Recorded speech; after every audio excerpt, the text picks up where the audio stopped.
Arata woke up from a nightmare where everything around him was shrouded in darkness, and he was reaching out to grab Hijiri's hand to save her. When he woke up, he accidentally had his hand on Hijiri's chest. He greeted her and asked if she had made breakfast. Before heading off to school, the two of them ate together.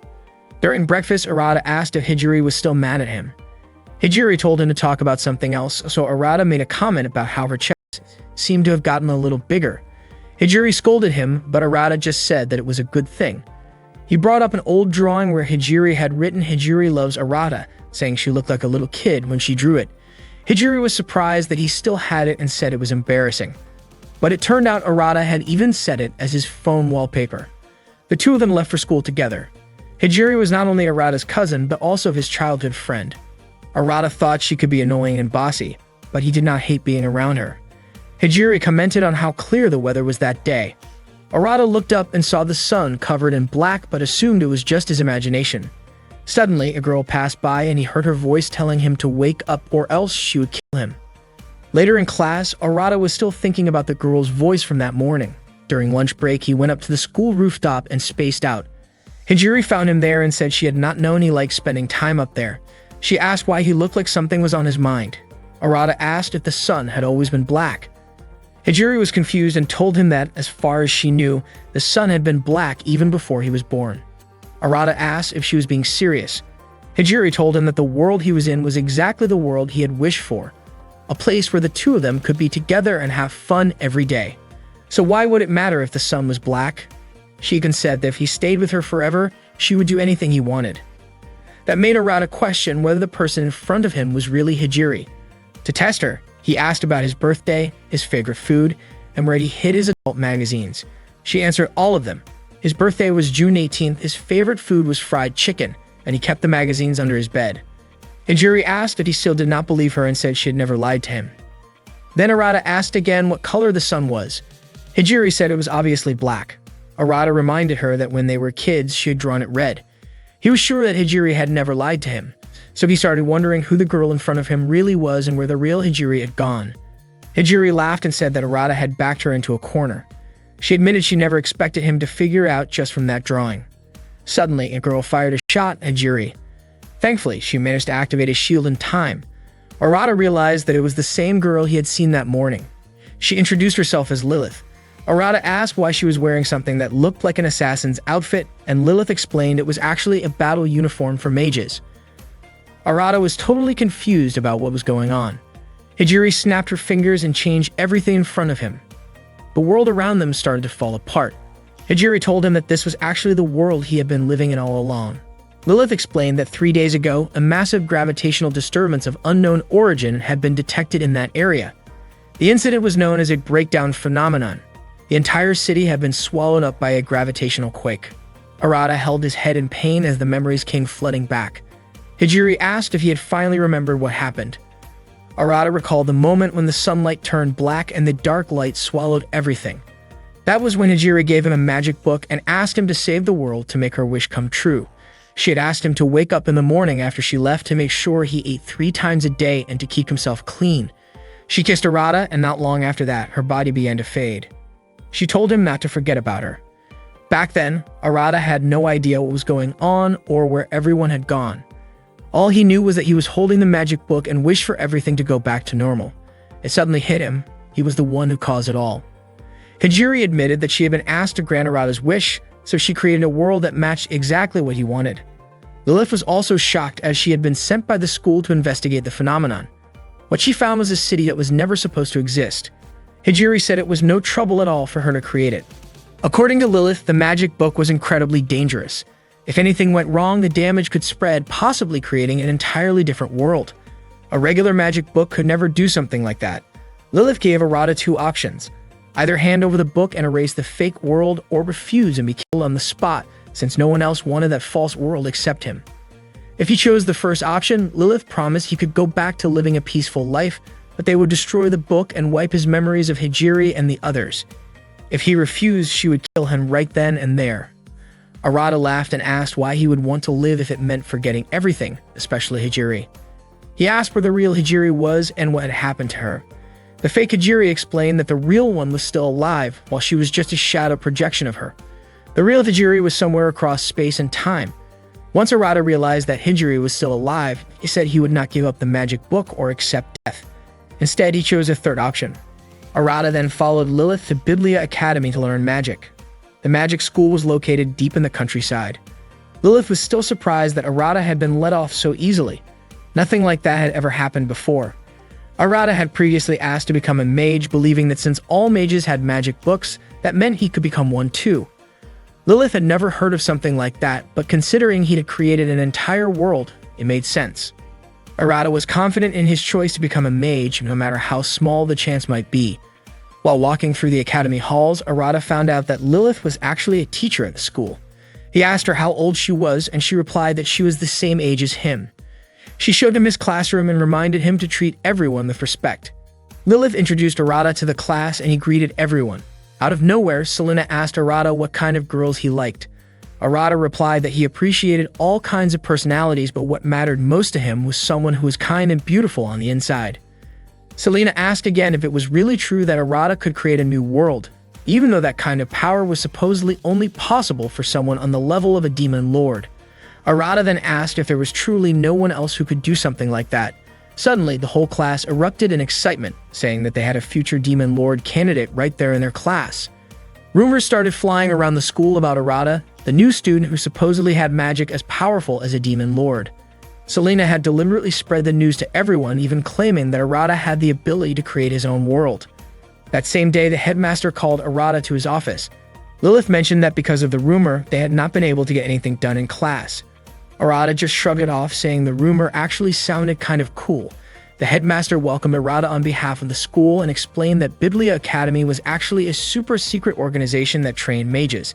The school was backed by governments from all over the world and handled unsolved cases involving magic. At Biblia Academy, mages were known as magus. Arata asked if becoming a mage meant he could bring Hijiri back.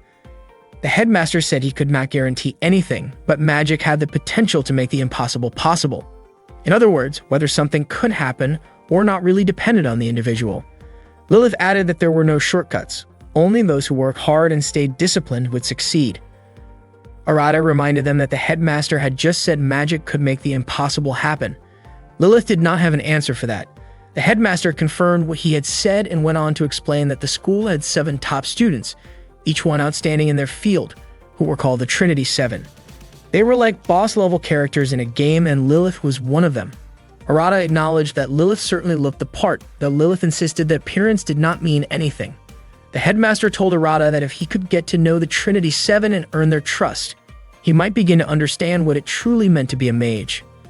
After they left the headmaster's office, Lilith told Arata not to take everything the headmaster said so seriously. While walking through the hallway, Arata suddenly sensed someone's presence above him. The girl dropped down from the ceiling, realizing that Arata had noticed her. She landed gracefully and approached him. Arata was impressed and said she looked like a ninja. The girl introduced herself as Leifi. She actually was a ninja. Arata asked if that meant she wasn't a mage. Leifi explained that ninja arts, astrology, and even more intimate forms of magic all fell under the category of sorcery. Arata was surprised by the last part, but Lilith quickly told him it wasn't any of his business. Lilith then pointed out that Leifi was also one of the Trinity 7. Arata said Leifi was pretty amazing. Leifi playfully claimed she knew everything, from deadly combat techniques to more risky tricks. Lilith quickly stepped in, asking Leifi to stop talking like that. Leifi laughed and said she was only joking. She added that she found Arata amusing and kind of cute. Arata replied that he was just acting normal, but Lilith said he was anything but normal. Curious, Arata asked what the other members of the Trinity 7 were like. Leifi told him they were currently out on a transformation mission. She pointed outside at 2 girls, Akio and Mira. According to Leifi, when it came to raw ability, Mira was said to be even more skilled than Lilith, and in terms of offense, Akio was practically unbeatable. Arata was surprised to find out that all the members were girls. According to Leifi, magic is rooted in research on thoughts and emotions, which is why girls are generally more suited to being mages. Arata then asked if that meant being more emotional, like being honest about one's desires, was better. Lilith quickly shut that down, telling him that wasn't the case and that he needed to keep himself in check with things like that. Leifi and Arata laughed at Lilith, teasing her about how she seemed a bit too interested in that kind of topic. Annoyed, Lilith smacked Arata and stormed off. Arata only then realized that Lilith was actually more emotional than he thought. Leffy pointed out that she had never seen Lilith that expressive before. Usually, she was more of the calm and collected type. So the fact that she acted like that toward Arata meant he might actually be someone special to her. That night, Arata was lying in bed in his room trying to figure out where his grimoire had gone. Out of nowhere, the book appeared, floating right near his neck. The grimoire asked if he was surprised. Arata replied that after everything that happened that day, not much could surprise him anymore. The book suggested that he take a bath, saying it'd be refreshing, especially after such a long day. Arata made his way to the boys' bathroom, planning to soak in the tub. To his shock, he spotted Hijiri already in there. Trying to keep it cool, Arata greeted her casually. As he started washing his hair, Hijiri suddenly told him that he was using the wrong bottle. It wasn't shampoo. She held up the actual shampoo bottle to show him. Arata freaked out, shouting that she was the one who should be screaming out of surprise. Instead, Hijiri calmly mimicked his scream in his soft voice. Thrown off by how unfazed Hijiri seemed, Arata froze. Then Hijiri blurted out something totally unexpected, mentioning her size. Completely panicked, Arata sprinted out of the bathroom, yelling the whole way. Lilith, seeing the commotion, asked what was going on, but she quickly turned around after realizing Arata wasn't wearing a shirt. That, she said, was totally inappropriate. Arata couldn't help thinking that Hijiri's reaction had been nothing like Lilith's. Lilith had the kind of response you'd expect from someone who just saw a guy without clothes. Arata told her that Hijiri had been in the bathroom, but Lilith asked if he met Erin. She explained that Erin was one of the Trinity Seven, and honestly, she thought Erin looked a lot like Hijiri. Lilith went to find Erin and reminded her that she was in the boys' bathroom. Erin had gone in on purpose, thinking there wouldn't be any guys there. When Lilith told her that someone was already inside, Erin didn't seem to care in the slightest. After getting dressed, Arata called for his grimoire again. The book asked if he wasn't happy after all. Most guys might be. But Arata admitted he didn't know how to feel. The grimoire explained that while Erin might have the same face as Hijiri, what was inside her was completely different. Just getting to know her was already something meaningful. Arata started to realize that Erin might be connected to Hijiri in some way. And the Trinity Seven, they were probably going to be a huge part of his life. Suddenly, Lilith shouted from outside the room, telling Arata to please put some pants on. That day, Lilith was teaching in Arata's class. Everyone seemed to be watching Arata closely, and he couldn't figure out why. When he asked Lilith about it, she got no idea either. Erin, who sat next to Arata, had been keeping a constant eye on him. She followed him everywhere he went. During lunch break, Erin sat directly in front of him while he was trying to enjoy his meal. She kept tailing him around, even following him toward the bathroom. Arata tried to stop her from entering the men's room, but Erin casually said she didn't mind. He quickly pointed out that he minded, and clearly, it was bothering him. He asked her why she had been following him around all day and watching his every move. Erin responded by asking if she really did that. That just made Arata even more frustrated. Erin asked if he didn't like jokes. He told her it wasn't that he hated jokes, but there were limits. Erin said she was keeping an eye on him because he was the future Demon Lord. She explained that it was only natural for her to watch over someone who would be her future partner. Then she walked off, saying he'd probably understand soon enough. Later that day, Arata found Selena, Leffy, and Lilith hanging out in his room. He asked why they were all there. Selena said she wanted to interview him. Leffy was just curious to see what his room looked like. Lilith, on the other hand, said she couldn't leave the girls alone in a boy's room, especially since she was still technically a teacher, even if she was the same age as Arata. Selena started her interview, mentioning that the future Demon Lord was the center of attention at school. Arata agreed to be interviewed. When asked about his favorite food, he said it was fried chicken. Leffy offered to make him some, even joking that she'd add a love potion to it. Surprisingly, Arata didn't say no. Selena asked if he was okay with that, even if there was a love potion in it. He said he didn't mind, it wasn't like the fried chicken he usually had. Then she asked who he'd go after first, since eating the chicken might make him go wild. Arata replied that he'd probably go for whoever had the biggest chest. Lilith was clearly annoyed by his answer. Arata apologized and said he was just joking. He then asked them to tell him more about magic. Lilith agreed to help. Selena whispered to Leffy that Lilith seemed like a surprisingly caring teacher. Leffy responded that when it came to anything related to classwork, Lilith would always be gentle. That led both of them to start imagining something suggestive between Lilith and Arata. Lilith quickly shut that down, saying it was never going to happen. Selena and Leifi teased that Lilith looked especially cute and flustered when being teased. Arata then asked Lilith about the magic book she was holding. She explained that it was the Astel manuscript. She found out about it from the headmaster, and it turned out to be a legendary magic book said to hold information about another world. Arata finally understood just how important the book really was. The whole reason he came to this magic school was to follow the clues from that book and hopefully find Hijiri. Lilith told him it made sense that he didn't know about the manuscript. It had always been considered just a legend. Lilith went on to explain that what a mage needed was a research concept known as a thema, and that the 7 deadly sins serve as their archives. Suddenly, the room went dark. At first, they thought it was a power outage, but the magic book announced that they were actually trapped inside a barrier. The book began to glow. In the confusion, Arata accidentally landed on top of Selena, and his hand ended up on Lilith's chest. Lilith screamed and immediately slapped him. Neither the door handle nor the window would open. They were really stuck inside the barrier, a miniature version of another world created by Arata himself. Hearing Arata talk so casually with a magic book, Selena was amazed that he could discuss something so incredible without any hesitation. Arata explained that since he already understood what was going on, there was no point in freaking out. Lilith said the barrier had cut them off from their dimension, and that it was the first time she had seen anything like it even after all her years at the academy. The magic book mentioned that the current game seemed to be about figuring out how to escape from their situation. Arata suspected that the book actually knew how to get out, but unfortunately, it went back to sleep, telling them to just let it know once they'd solved the puzzle. Before it dozed off, Arata asked the book not to turn off its light. Even though they were all trapped, no one panicked, thankfully. According to Arata, panicking was pointless. What mattered was doing whatever they could. He tried smashing through the trap's wall with a chair, but the chair shattered. Arata brushed it off, saying it wasn't a big deal. Selena wondered if he was doing something completely irrational. Arata explained that the book had told him to think that way because magic wasn't limited by logic.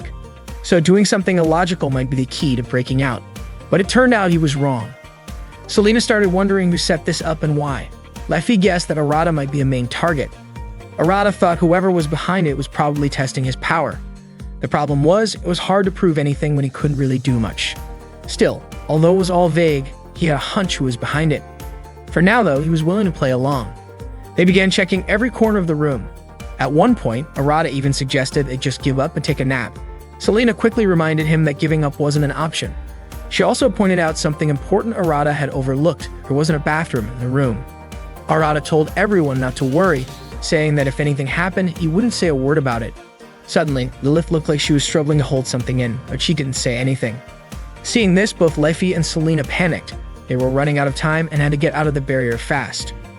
Arata joked that if a hot teacher like Lilith had an accident, it would definitely ruin the vibe in a weird and dangerous way. Selena tried to encourage Lilith to hang in there. But not long after, both Leifi and Selena started showing the same signs. They were clearly fighting the urge as well. With no other option, Arata decided to call on the magic book again. It was still half asleep, so Arata pretended that he had already figured out how to escape. Leifi and Selena followed his lead and claimed the same thing. Then Arata told the book they didn't need its help anymore.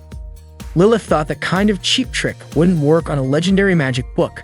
But suddenly, the book spoke up and asked if they had noticed something strange under the bed. Hearing that, Arata immediately instructed the others to check underneath. As soon as they sensed a magic source under the bed, Lilith didn't hesitate. She blasted it. The magic source was destroyed and the door finally unlocked. Arata wasted no time telling the 3 of them to head to the bathroom. The magic book commented that Arata was smarter than it thought. He even managed to fool a book like that. And clearly, solving the puzzle in that way wasn't the logical route at all. The book said it was really looking forward to the thema Arata would choose next. Arata then asked how to make the most out of a research thema. The magic book seemed surprised that he didn't already know. Just then, Erin appeared in front of the room and explained that a thema was a research concept that consumed a wizard's full focus. It involved carrying out everything they'd learned in their research, and a wizard could cast their magic using that thema as a spell. Arata guessed the barrier must have been Erin's, since she showed up at the perfect moment. Erin admitted she didn't think Arata would be able to break through with such a cheap trick. But Arata believed it was actually a clever and courageous win. Erin asked if he was mad at her. Arata smiled and replied that thanks to her, he got to witness a pretty strange but interesting scene involving 3 attractive girls trying to hold it in. He even thanked her for it. Erin asked Arata if he had a habit of peeking on girls while they were using the bathroom. If that was the case, she said she'd just go right there. Arata called her a total maniac. Suddenly, the magic book chimed in, saying Arata always acted like a good guy whenever he was around Erin. But Arata figured the book was just messing with him. The book then asked if it was because Erin looked like Hijiri, and Arata admitted he hadn't really thought about that. Erin greeted the magic book and introduced herself. They hit it off pretty quickly, and she ended up borrowing the book. Arata couldn't deny it. Erin really did remind him of Hijiri. Curious, he asked Erin why she had sealed off his room. Turns out it was because Arata was being referred to as the Demon Lord candidate. Confused, Arata wondered why everyone kept calling him that and asked what exactly a Demon Lord was supposed to be. Erin explained that it meant he was destined to be the king of those who walk the path of destruction, and that was him. She also mentioned that the headmaster knew about it too. Right then, the headmaster suddenly appeared in front of them. But instead of acknowledging him, Arata asked Erin if they could go somewhere more private to talk in detail. Surprisingly, they completely ignored the headmaster, even though he had just used a flashy technique to make an entrance. Arata and Erin walked into a room where Lilith was already waiting. Without warning, Erin casually asked Arata if he would be interested in sharing a bed before marriage. Arata responded by saying it was a bold idea, leaving Lilith completely stunned by the unexpected conversation. Arata then told Lilith that her presence helped him stay calm and asked if she would stay with him a little longer. Seeing that, Erin accused Arata of being unfaithful to her. Arata just smiled and joked that having them both around did not sound like a bad thing. That earned him a sharp slap from Lilith.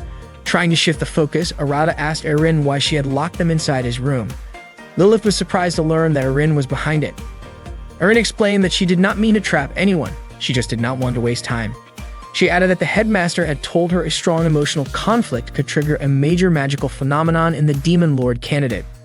Arata suggested they go talk to the headmaster, but Lilith revealed she had already dealt with him by tying him up and tossing him into the waste incinerator, since she thought he would only make things worse.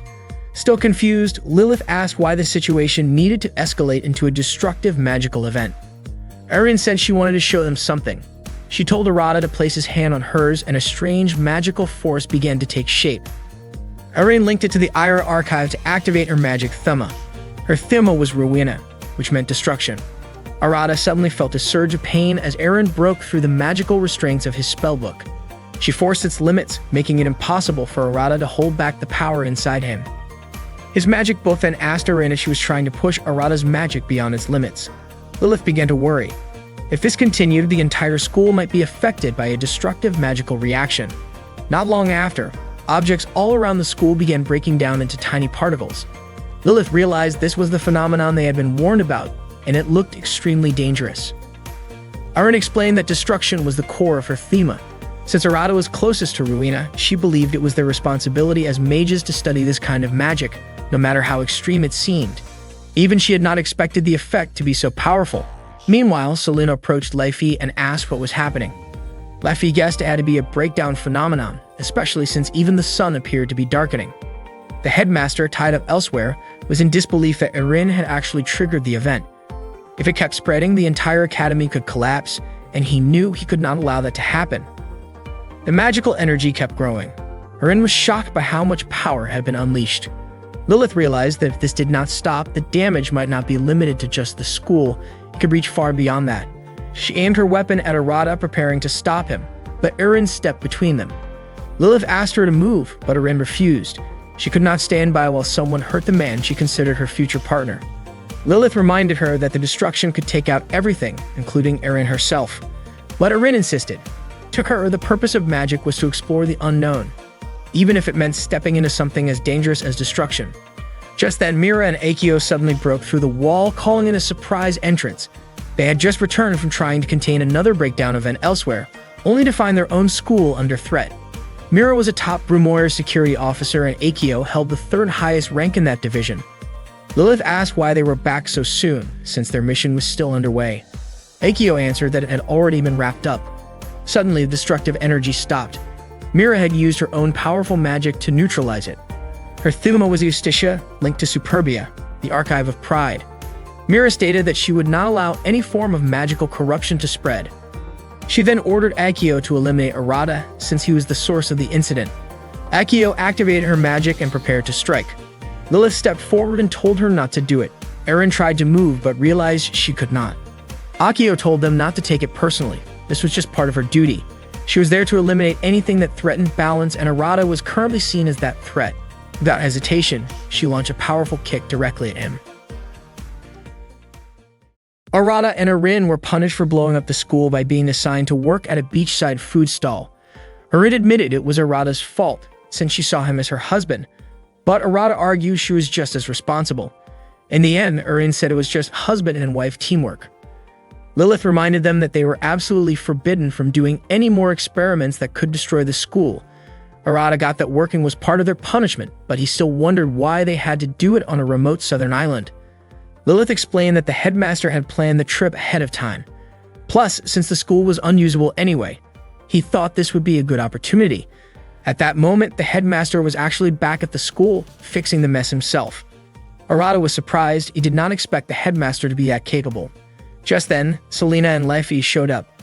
Leffy pointed out that even if the headmaster did not look like much, he was actually one of the top 5 mages in the world. Arata complimented their swimsuits, and Leffy said they were designed to draw attention to flat-chested girls. Selena quickly insisted she was not flat, but Leffy argued flat-chested girls were great and could definitely steal the spotlight. Out of nowhere, Arata said he liked all kinds of chests as long as they belonged to beautiful girls. Then Selena suddenly yanked down Lilith's bikini top, flashing her chest at Arata and leaving her completely mortified.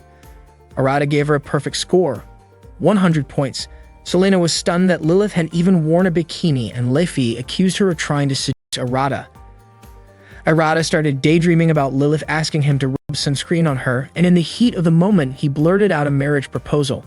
Watching from the side, Arin asked if he was trying to build a harem. Lilith shut him down right away and told him to stop saying ridiculous things. Before Arata could say anything else, he saw something even more amazing than swimsuits, but Lilith quickly pointed her magic gun at him to shut him up before things got out of hand.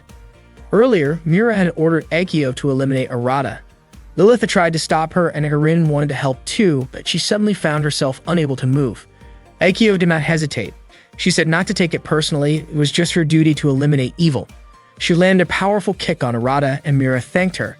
Akio thought the job was done. Then Arin noticed that Arata's magic had vanished completely.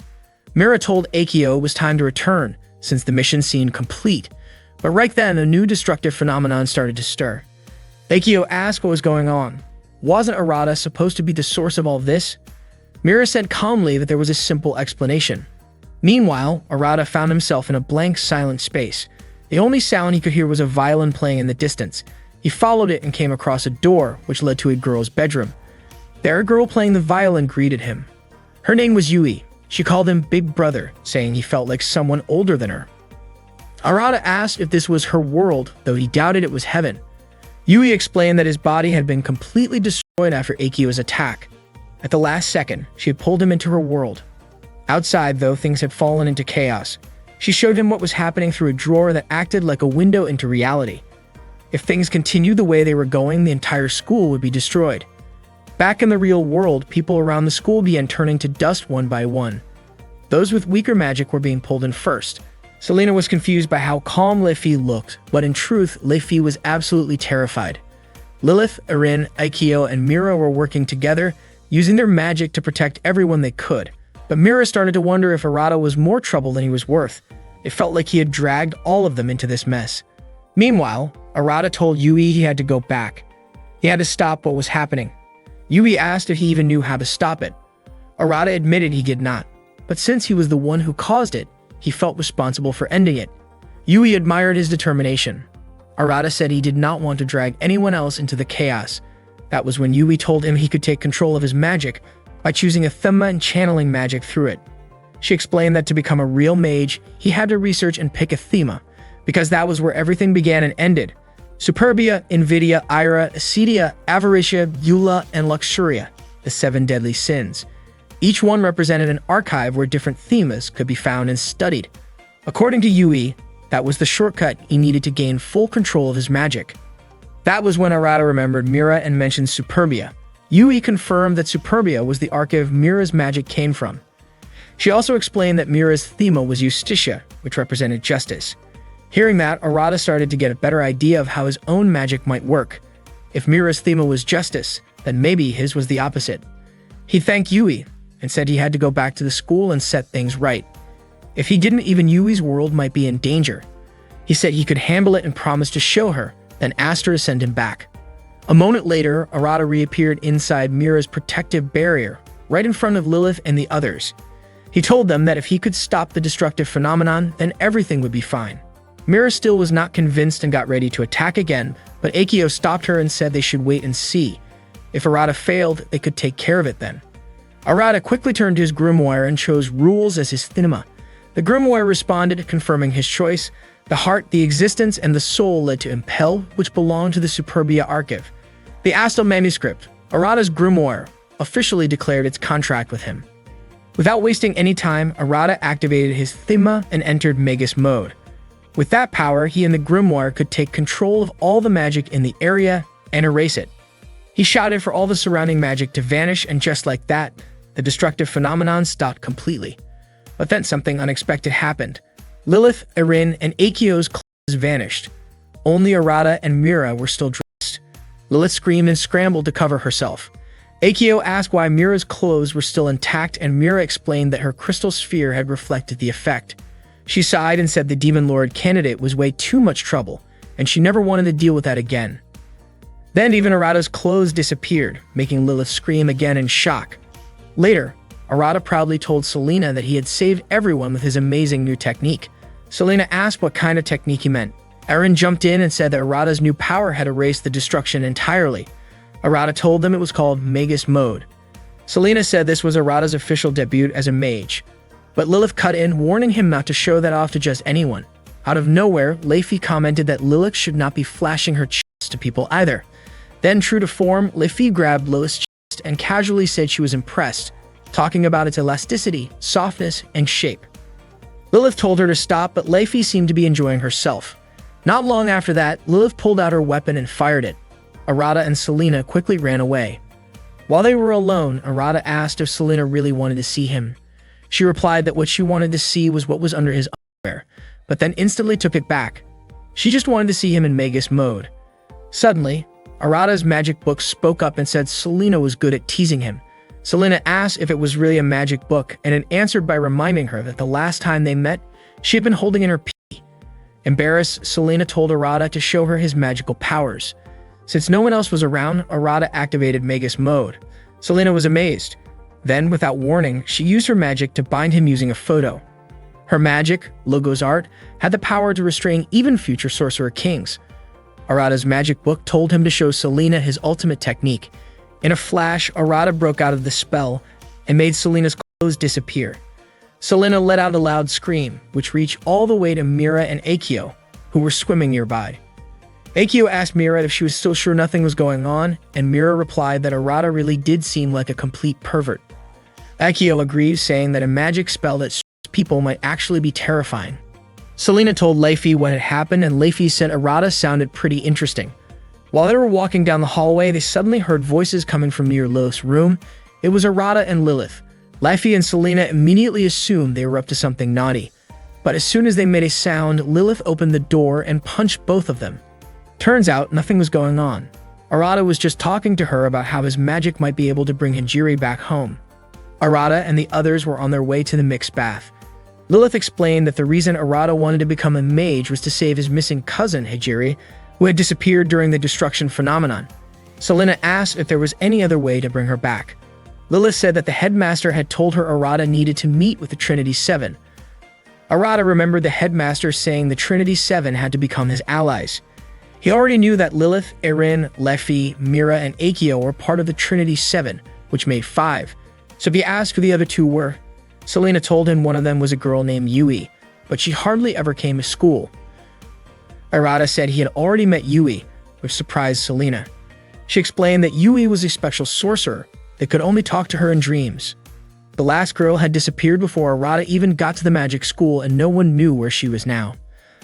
Arata said there was no way he could meet all of them right away, and Leify told him to just focus on the ones he could reach for now. When they got into the bath, the girls started soaking while Arata watched from the side. He wondered out loud why they were still wearing clothes, since technically they did not need them in the bath. Mira and Akio immediately called him a disgusting pervert. Akio even warned that if she ever saw him naked again, she would punch him. Mira got out of the bath saying she could not relax in the same place as Arata. Arata figured that was just how Mira was. As the conversation went on, Arata told the Trinity's 7 members that he wanted to build real relationships with all of them. Leffy said that Akio was crazy strong and Mira was basically immune to any kind of magic. Arata remembered how Mira had reflected his spell before, so that checked out. Selena teased that maybe Arata should try learning how to control that clothes erasing spell and use it on just one person. She said it would be more fun that way. Erin clarified that the spell was not about strong people, it was a type of magic that erased other magic. Selena then joked that since Arata was a guy, why did he not just make something simple like a gun or a sword? Arata thought that sounded like a good idea, so he asked Lilith to give him her gun. Lilith said she could not because the weapon had to be summoned with magic. Arata asked if he could just copy it and use the same kind of magic. Lilith explained that her Thema and Archive were completely different from his. Selena suggested that maybe all of them should show Arata how their magic worked. Laffy pointed out that Arata was still just a level 1 candidate for Magic King. Arata admitted that his Thema only awakened after he saw Mira's. He then asked Lilith to show him her magic. Lilith refused, saying magic was not something you just flash in front of people for no reason. Arata begged her to at least show a little, just for a moment.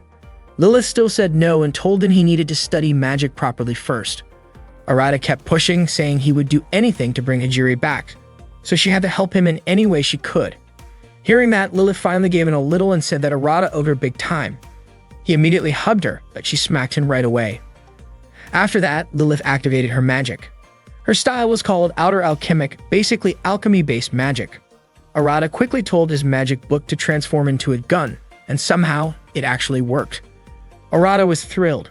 Lilith could not believe he had pulled it off so easily, since that kind of thing should have been impossible. The grimoire explained that it had copied Lilith's magic and rewritten it into a version Arata could use.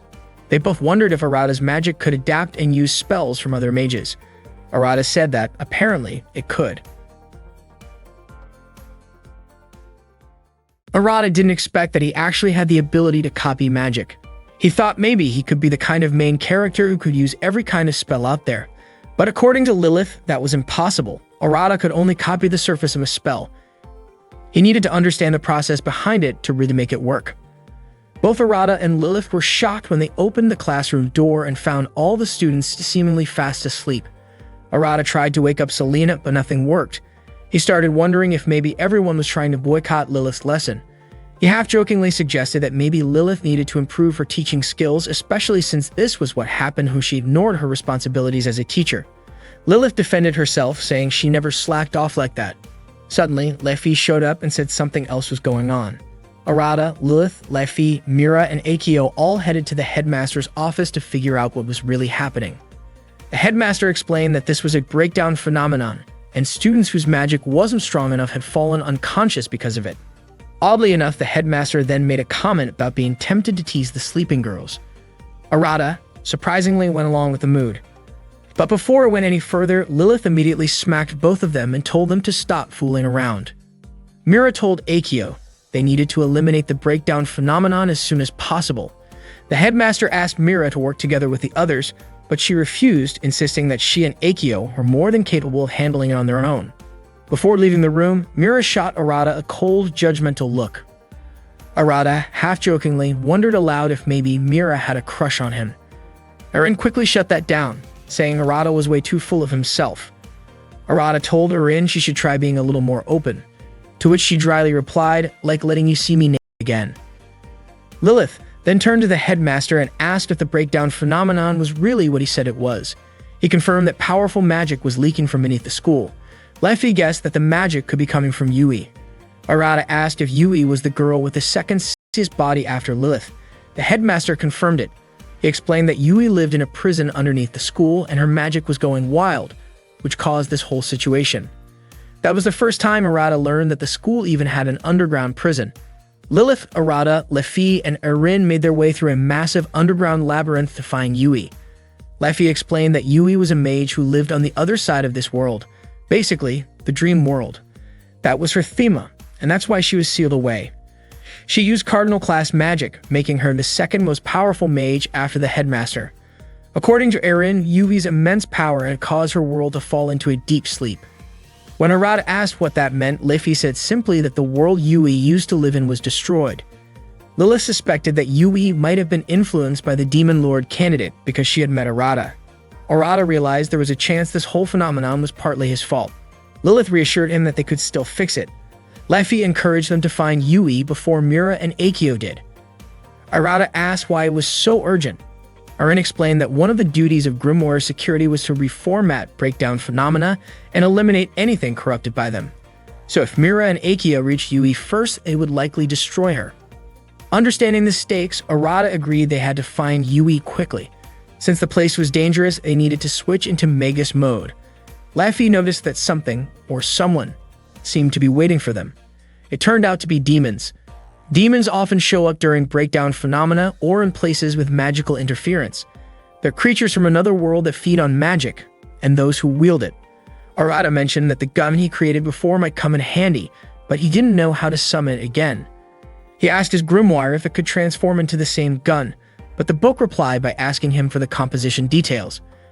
Arata was confused since the last time the book had done it easily. Meanwhile, Arin put up a barrier to keep the demons at bay. Arata kept trying to summon the gun he wanted. It did appear, but in a completely different form. He tried to use it, but it didn't work. Frustrated, he tossed it to the ground, and unexpectedly, it ended up canceling out Arin and Lilith's magic instead. In an instant, Arin's barrier vanished and the demons began closing in on them. Arata suddenly realized that what he had done had actually disabled Lilith and Arin's Magus mode. Seeing how dangerous things had gotten, Leafy told Arata to stay behind her while she handled the demons using her ninja skills. The demons were defeated in a flash. Leafy then told everyone to run from the area immediately. Arata was honestly surprised by how incredible Leafy's ninja powers were. According to Lilith, Leafy's abilities were top tier, and she might even be one of the 5 strongest mages. Arata then asked if all the Trinity 7 were like that. Arin replied that Leafy was a bit different. Arata figured maybe Yui was someone special to Leafy. After running for quite a while, they made their way down the staircase and things got darker. Suddenly, Lilith thought Arata was touching her body. Arata also felt something soft, like Lilith's chest. Lilith asked where he was putting his hand, but Arata insisted it wasn't him because he also felt something crawling inside his clothes. Without hesitation, Arin activated her magic by executing a macro from her spellbook, Ragna Yggdrasil. She used her Chaazic rune to eliminate the strange creatures that had clung to their bodies. Arata immediately asked his own grimoire to copy the spell Arin had just used, but unfortunately, the book responded that it hadn't reached the required level, so it was impossible to replicate it yet. Arata was caught off guard by that. Lilith explained that there were certain conditions that needed to be met to use someone else's magic. Leafy mentioned that the time Arata had managed to copy Lilith's spell was probably just a coincidence. Arata wondered if it had something to do with seeing her chest, but Arin reminded him that he had already seen hers too. Lilith asked Arata to stop mentioning chest over and over, especially in a place like that. Arata commented on how useful Arin's magic was, and Arin explained that she had written it into her spellbook and registered it as a macro. She also set up a defensive chant to make sure those creatures wouldn't get to Arata again. Arata thanked her and Arin smiled in response. Soon, more demons appeared and Lilith immediately started shooting at them. She reminded Arata that he really needed to learn how to use macros and chants. Arin said that if he wrote a macro in his spellbook and recited the chant properly, the registered spell would activate. Just as the demons closed in on Arata, Leafy stepped in and wiped them out effortlessly. She told Arata that she'd really appreciate it if he could master his magic quickly. To save Yubi, they needed Arata's unique power, one that could erase destructive phenomena. Leafy said her Thimo was hopes, so she had high expectations for Arata as a future Demon Lord candidate. By that point, they had reached the lowest level of the area. Arata was surprised that they made it there so easily. Lilith pointed out that weak shadows wouldn't be able to beat Leafy even if they attacked all at once, but Arin warned that the real threats were Mira and Akio. Right then, Mira and Akio appeared before them, walking through a wall they had just smashed down. Akio explained that they got there by breaking through the floor and then destroying every wall in a straight line. Mira quickly told Akio they had to go, since Yui was just ahead. Arata asked if they were planning to kill Yui. Mira said Yui was the cause of the destructive phenomenon, but Arata thought they were jumping to conclusions. Mira responded that she wouldn't mind starting with Arata, especially since his magic had no effect on her. Leafy challenged Akio and Akio was more than happy to accept. Mira asked Akio not to waste time. If Lilith and Leifi got in their way, they'd never get anywhere. Akio agreed and promised to wrap things up quickly. Just as Leifi was about to activate her magic, she told Arata and the others to go ahead, because only Arata had the power to save Yui. Leifi activated her magic connected to the NVIDIA archive by chanting Shinpu Shorai. In just a moment, she summoned a massive whirlwind.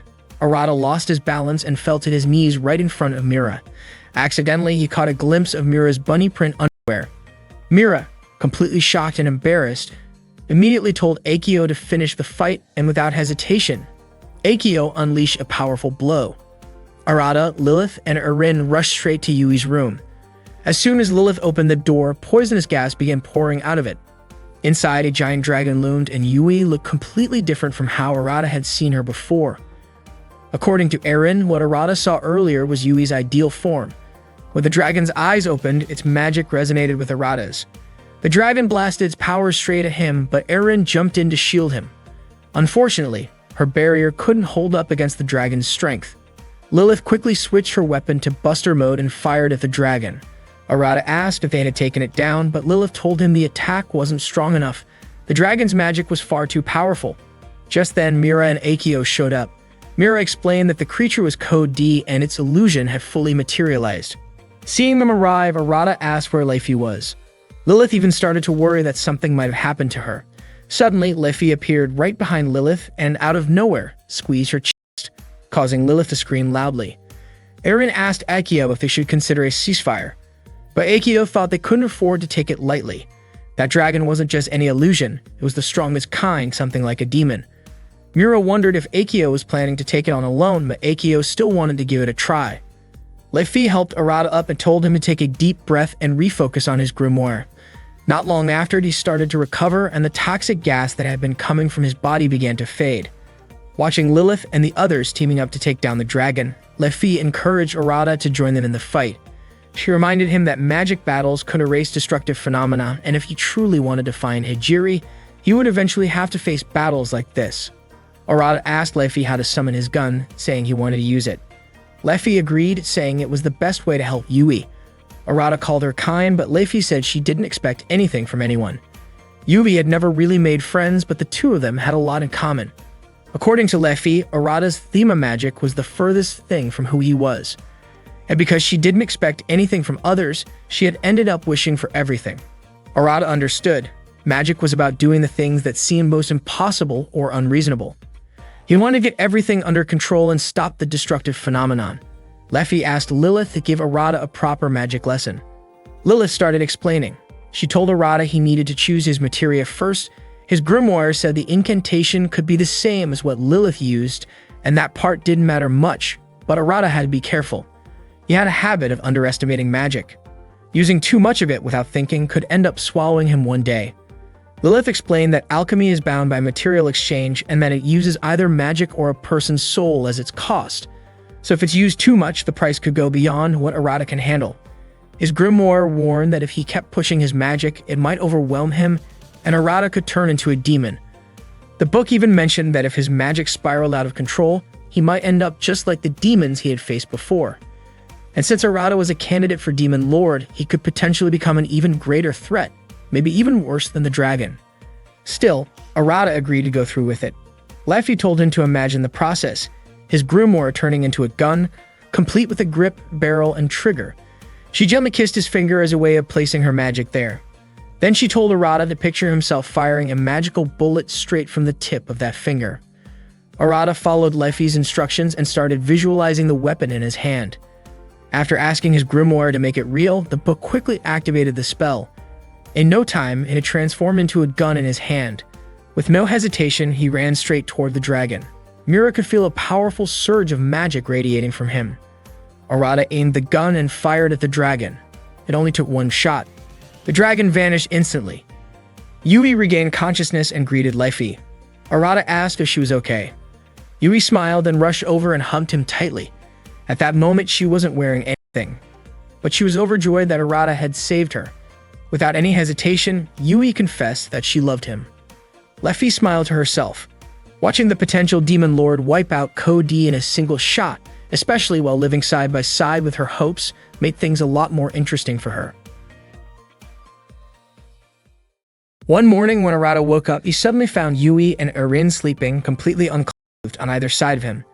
Lilith came into his room to wake him up so he wouldn't be late for class, but she was completely shocked to find Arata in bed with both girls. Instead of reacting with embarrassment, Arata cheekily invited Lilith to join them. Later that day during PE class, Yui walked up to Arata and pressed her body close to his. With a playful smile, she called him a pervert. Seeing how close Arata was getting to Yui, Erin immediately hugged him too, asking if he was happy, to which Arata simply nodded. Yui then joked that Arata shouldn't worry. She would be fine even if she was just his second wife. Arata still couldn't wrap his head around the fact that their magic academy actually had physical education classes. He was completely distracted watching Lilith run, his eyes fixed on the way her chest moved. Even Erin noticed and commented that Lilith, who was usually shy, actually looked pretty good with her figure. Out of nowhere, Mira and Akio showed up behind Arata, catching him off guard. Mira immediately told Akio to get rid of Arata, calling him sinful trash. Just as Akio was getting ready to strike, Arata begged her not to go through with it. Mira warned Yui that while she might have escaped trouble this time, both she and Arata were still dangerous. If anything went wrong, Mira and Akio wouldn't hesitate to eliminate them in the name of Grimoire security. Yui nodded in understanding. Selena, who had been watching from a distance, called it a battle between the most powerful mages of the Trinity Seven over who would get to claim Arata. Lilith showed up and reminded everyone that endurance training was important for mages. She asked what was going on, and Arata casually replied that the girls were planning to fight over him. Just then, Liffy appeared, saying that she understood and that it would be best to settle things right there. Kaikio agreed, especially since someone had irritated her earlier. Laffy activated her magic by linking to the archive of Nvidia and executed her Thema. Akio responded by linking to the archive of Gula to activate hers. Not wanting to be left out, Erin declared that she also had something to prove as she wanted to become Arata's wife. She activated her magic by linking to the archive of Ira and launched her Thema as well. Lilith tried to stop them from using their magic on the spot, but Selena, ever the excited photographer, quickly began snapping shots of the moment. She captured Laffy in her shamanic spell form, Akio in her ancient mode, and Erin casting her Childic rune. She was amazed that she could photograph them in their Magus forms and joked with Lilith, asking if she wasn't going to join in too. After all, Arata was about to be taken from her. Caught off guard, Lilith blushed and stammered that she had no romantic involvement with Arata. Erin then pointed out that Arata liked her because of how her chest bounced when she ran. Embarrassed, Lilith quickly covered herself. Yui, refusing to stay quiet after hearing that the others were fighting over Arata, activated her own magic by linking to the archive of Avaricia. Selena could hardly contain her excitement. No one at the academy had ever seen Yui's Magus form before, and now she could even see her Arc Symphony clearly. Yui looked stunning. Lilith explained that Yui's magic belonged to the Cardinal class. With a cry of Starry Night Serenade, Yui pulled everyone into her world. Inside this dream world, Arata found himself entering Yui's room. She now looked like the mature version of herself, the same one he first met. Yui told him that this was her dream form. Arata admitted that while he liked her adult form, he also liked the other side of her, describing it as a charming blend of youth and boldness. He asked where everyone else was, and Yui explained that she had put them into a dream state, allowing them to sleep peacefully. However, Mira wasn't affected like the others.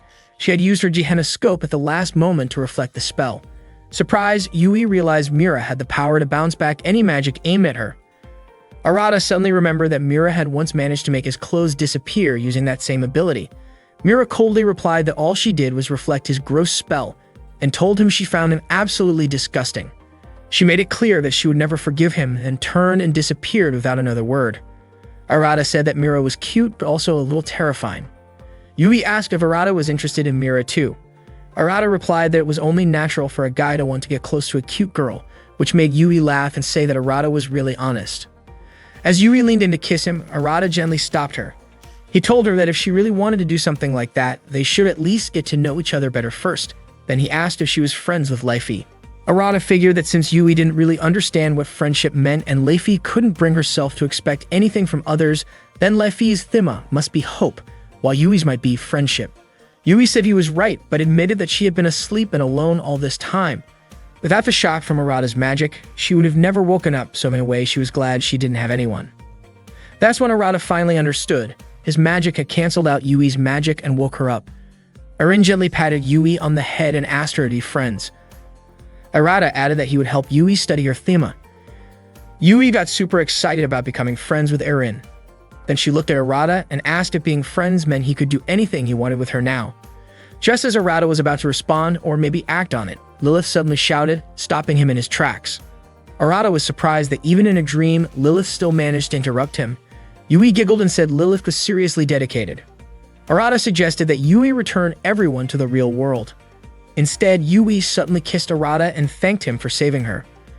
In an instant, everyone returned to the real world, but only Arata and Yui were still unconscious. Eren, Lilith, and Leify waited by their side for them to wake up. With Yui now part of the group that made 6 members of the Trinity 7, but they still had no idea where the 7th member was. Selena showed up and mentioned that since Arata had managed to save Yui, maybe he could also find the final member. Meanwhile, Mira was taking a bath. Akio asked why she seemed so deep in thought. When Akio touched her, Mira was startled and slipped, but Akio quickly apologized. The two of them soaked together in the hot springs.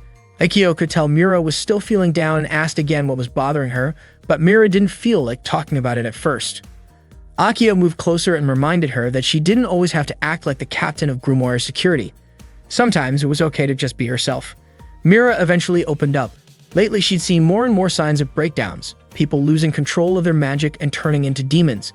These incidents were starting to shake her up. She wondered if any of this was connected to Arata, the candidate for Demon Lord. Mira felt like it was her duty to purify and destroy those powerful beings who had fallen. But Akio told her not to carry all that weight alone. She said those corrupted beings were her enemies too, and she'd take care of them. Mira just needed to keep leading her. Akio promised she'd always be by her side. Hearing that made Mira smile. Later that night, a sudden explosion shattered one of the school's glass windows. The next morning, students were shocked to find shards of glass scattered all over the floor. Arata asked Lilith what had happened. Lilith guessed that someone had broken into the school during the night. Mira suddenly accused Arata of being behind it, since there were faint traces of magical breakdown at the scene. Arata insisted he didn't do anything. Lilith said that if there were traces of that kind of magic, the most likely suspects were Arata and Yui. Arata didn't get how she came to that conclusion. Then Yui showed up and mentioned that there were traces of some powerful magic lingering. Lilith noticed how close Yui's face was to Arata's and reminded her to give him some space. But instead of backing off, Yui kissed Arata right in front of her. Lilith was completely shocked to see a girl like Yui do something like that in public. Yui laughed and said Lilith was cute when she got flustered. Arata asked if this whole incident had been Yui's doing. But Yui shook her head. She said it wasn't her fault, and besides, if her magic ever did go out of control, the whole school would have turned into a dungeon by now. Mira was pretty sure the magic came from either Arata or Yui. It felt just like the kind of magic she and Lilith had sensed back in the library, and Lilith agreed. Arata later told Eren about it and mentioned how serious Lilith and Mira had seemed when they were talking about that library magic. Yui, on the other hand, said she had no idea what they were talking about. According to Eren, it made sense. Yui had been asleep the whole time. Out of nowhere, Leify showed up and said there was a ghost in that place. Yui got scared and immediately clung to Arata. Leify asked if Arata was scared of ghosts, but Arata said ghosts didn't seem all that different from the demons or dragons they had faced. Yui disagreed. She thought demons were kind of cute, while ghosts were just plain scary. Still holding onto Arata, Yui appeared visibly shaken, though Arata did not seem particularly bothered. Eren then remarked that Arata tended to be easily influenced by appearances. Arata dismissed the comment and asked what the concern was if the ghosts had not harmed anyone. That was when Leify explained that there had already been a victim. Eren shared that on a stormy day with heavy rain, most students had returned to their rooms after school to study alone. However, a pair of twins decided to remain in the school building to continue their studies overnight. Then something strange occurred. Windows suddenly shattered, and several books fell onto them. One of the twins realized that her older sister had disappeared. Despite a thorough search, she was never found. She remained missing to this day. The incident had taken place about 6 months before Arata arrived at the school. Arata asked how that incident was related to the ghost Leify mentioned. Leify said that recently during rainy days, some students had reported sightings of the missing girl on campus. Believing it was worth investigating, Arata invited the others to accompany him to the location where the event occurred. When they reached the library, they encountered Mira and Lilith. Arata explained that he wanted to understand what had happened. Mira warned him not to interfere if he was not serious about helping. Arata responded that if a dangerous phenomenon was occurring, it would be better for him to be present. At the time, Akio was still asleep, so he felt relatively safe. Mira advised him not to get in the way. Arata asked if there had been any clues left behind. Just then, Erin noticed Selena nearby and asked if she had come to investigate the matter. Before Selena could reply, a sudden force swept through the area and transported them elsewhere. In an instant, the entire room had shifted. Mira identified their new location as the Eternal Library, meaning someone had moved them into it directly. Akio woke up, sensing that something was happening, and reminded everyone to stay together. Arata accidentally held onto Selena, who asked him to let go. He apologized and stepped away. Suddenly, an unexpected attack flew toward Arata. Selena moved quickly and pushed him aside. Then, Arata saw a girl who resembled Selena, although she wore a different outfit. The girl asked if he was the Demon Lord candidate. Her name was Liselot, though she was commonly called Lise. Both Lilith and Mira immediately recognized her. Lise greeted them and swiftly attempted to take their magic. Fortunately, Lefi intervened just in time to stop her. Lise acknowledged both Lefi and Akio. Akio guessed that Lise had become a dark mage. Selena checked on Arata, and he asked what was happening. Selena then revealed that Lise was her twin sister. Arata asked if the person everyone believed to be a ghost was actually Lise. Lise smiled at the mention of the rumor. Lilith explained that Lise had conducted a forbidden experiment in an attempt to connect herself to the Eternal Library. Mira added that Lisa used to serve as vice captain of Grimoire Security, and Selena noted that she was also one of the Trinity Seven from Acedia. Lisa laughed and said it was interesting that so many powerful mages had gathered around the future Demon Lord. She saw it as an opportunity to absorb their magic. She then stepped away, saying she needed to continue studying magic through her grimoire. She admitted that her involvement with Grimoire Security had only been a way to gain access to knowledge about destructive phenomena. When Lisa turned her attention to Arata, Selena acted quickly and protected him. Lisa acknowledged that Selena had discovered her intentions. Selena, who could also use Logo's art, had calculated exactly where Lise would appear. Lisa praised her sister and asked whether she had been improving her magic. Lilith and the others agreed that Lise had crossed the line and decided to work together to stop her. In the middle of everything, Arata made a casual comment about her appearance. Erin asked if he often made such observations, and Arata replied that he respected beauty in general. Lisa realized that Arata had only recently started learning magic. Arata said that when people called something wrong or sinful, he did not quite understand what they meant. Lisa responded that magic was an expression of human potential, and labeling it as wrong made no sense to her.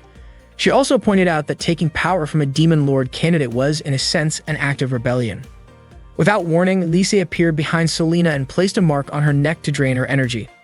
Mira immediately sensed a surge in Lisa's magical power. Lisa then activated a destructive phenomenon and revealed that a sealed Demon Lord elemental was hidden within the Eternal Library, and she intended to claim it. Lisa bit Selena to drain all of her magic while Selena was still unconscious.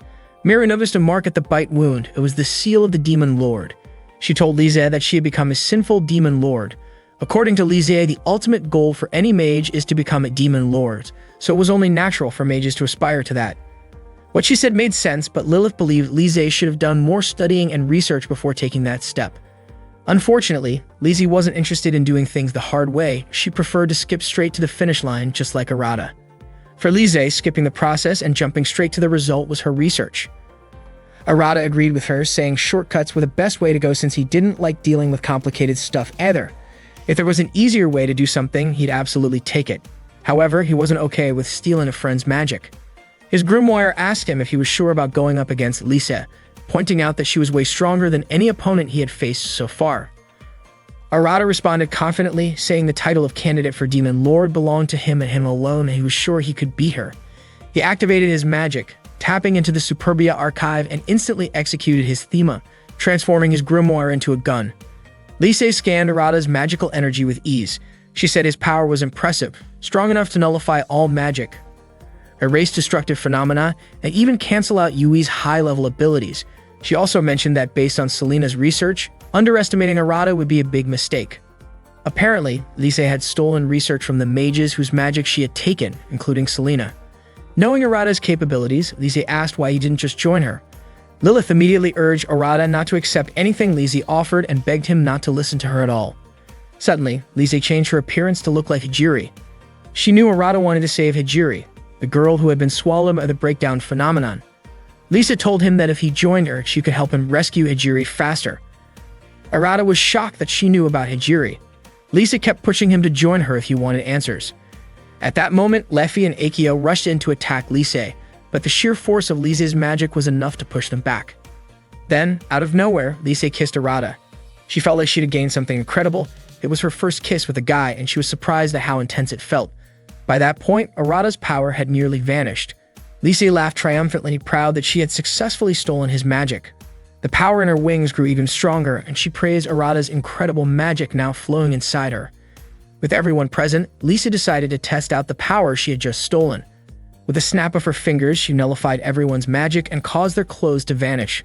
Only Mira and Leifi were able to block the spell. Mira quickly started scanning Lise's magic and told Leifi to buy her some time. Leifi understood and took the chance seriously. Mira then said she would destroy Lise, and Lise welcomed the challenge. She was eager to prove she was the strongest. Leifi used her ninja speed to launch a surprise attack on Lise's eyes, but Lise teleported to dodge it. She admitted that Leifi's speed hadn't decreased, but she still believed she was the superior one. Leifi acknowledged that Lise had definitely gotten stronger. Most people couldn't dodge her attacks, let alone stay unharmed. Lise then tried to bind Leifi using the magic she had stolen from Selena, but she wasn't able to pull it off completely since she hadn't fully mastered Selena's powers. Eventually, though, she managed to restrain Leifi's left hand.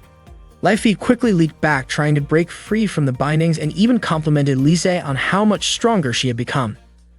But by that time, Lise realized too late that Mira had already finished analyzing her magical signature. Mira immediately froze Lise's Acedia archive. Curious to see how strong she really was, Lise wondered if she could survive Mira's attack. According to Leifi, if Mira's Gehenoscope had no effect on Lise, then she and the others were definitely in trouble. Mira promised to make Lise regret acting arrogant in front of a justice agent. As she invoked the White Universe, Mira began to break down Lise's power. Lise started to panic and quickly teleported away. Leifi asked if that meant they actually defeated Lise, but then she pointed out that it was pretty clear they hadn't been able to beat her. Quietly, Lise tried to steal Mira's crystal orb, but failed. Lise admitted that if she hadn't stolen Arata's magic, she might have been in serious danger. Mira said Lise was always causing them trouble, and Leifi added it was just because Lise was being foolish. Lilith then asked if Arata was doing okay. Arata said he didn't even have the energy to enjoy seeing his friends naked, which surprised Lilith, especially considering his magic had just been stolen. The fact that he could still joke like that meant he was probably fine. Eren reminded them that if they didn't get Selena's magic back, she might die and disappear. Lilith explained that a mage's existence is tied to their magic. If Arata lost his magic, he wouldn't be able to remain in this world.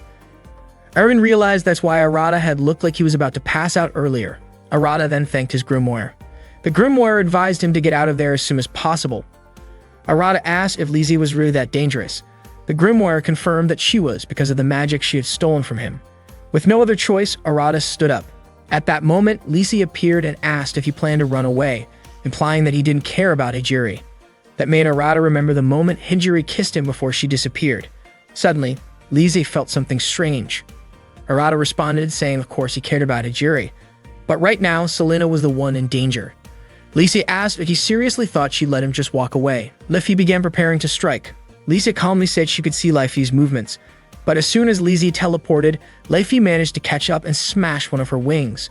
Lise was shocked that Leifi could match her teleportation, calling it unfair. Leifi kept moving around and Lise tried to chase her down and retaliate. But when she launched her attack, she only hit Leifi's clothes, which Leifi had ditched. In a flash, Leifi jumped out and destroyed Lise's other wing. Lise's movement started to slow down as a result. Mira commented that no matter how high Lise's magic level was, if she hadn't mastered it yet, she was no better than a third-rate mage. Leifi hadn't realized that until Mira mentioned it. Realizing her disadvantage, Leifi said she'd invite them back for a rematch once her magic was stable again. Then she vanished. Afterward, Arata and the others returned to the school library. The battle had ended in a draw, but next time, Lise would likely have full control over Arata's stolen magic. Suddenly, Arata thanked Mira for her outfit. Mira hadn't realized her clothes had been torn and became flustered. She then asked Akio to make Arata more useful before Lise came back to challenge them again. During PE class, Mira and Akio told Arata they needed his power to fight Lise. But Arata was too busy staring at Mira and Akio's bodies. He asked what exactly he was supposed to do if he needed to go through magic training. Did that mean climbing a tower or heading into a dungeon? Mira explained they didn't have time for that, so they were going to unlock his hidden potential directly. After all, Arata had the ability to copy other people's magic. Arata said that power didn't work so well with certain spells because of something related to the process. That's why Mira said Akio would be the one to fight Lise. Akio even let Arata copy her spell, Urchin, and told him to get on with it. Arata admitted he still didn't understand how the process worked. Mira told him to figure it out quickly, or he'd die. Akio started showing off her magic power to pressure him. Terrified, Arata tried to dodge her attacks. Meanwhile, Lilith walked over to the room where Selena was sleeping. Erin was still there by her side, and Yui was playing her violin. Yui said she had managed to stop Selena's magic from going out of control. Lilith thanked her, deeply grateful for the help. It turned out Yui had done it for Arata. Erin looked out the window and mentioned that it seemed like Arata was getting beaten up pretty badly by Mira and Akio. Hearing that, Lilith looked a bit concerned, but she tried to play it off.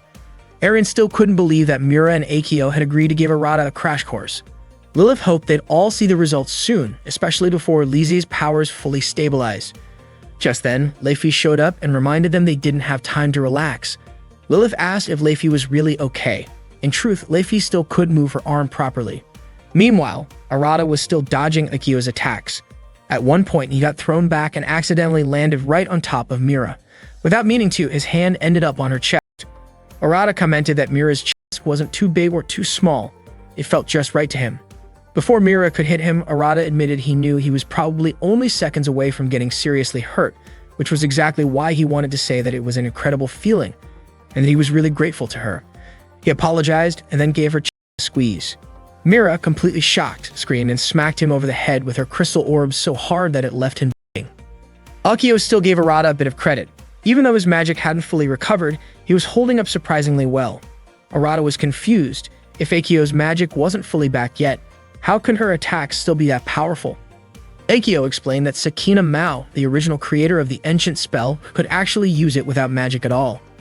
Mira told Arata not to dodge the next hit, since that wouldn't help with his training. Arata argued that if he didn't dodge, he might die. Akio pointed out that unless he used magic to reinforce his body, he'd never be able to beat Lise. Arata then asked if he was supposed to fight like Leifi.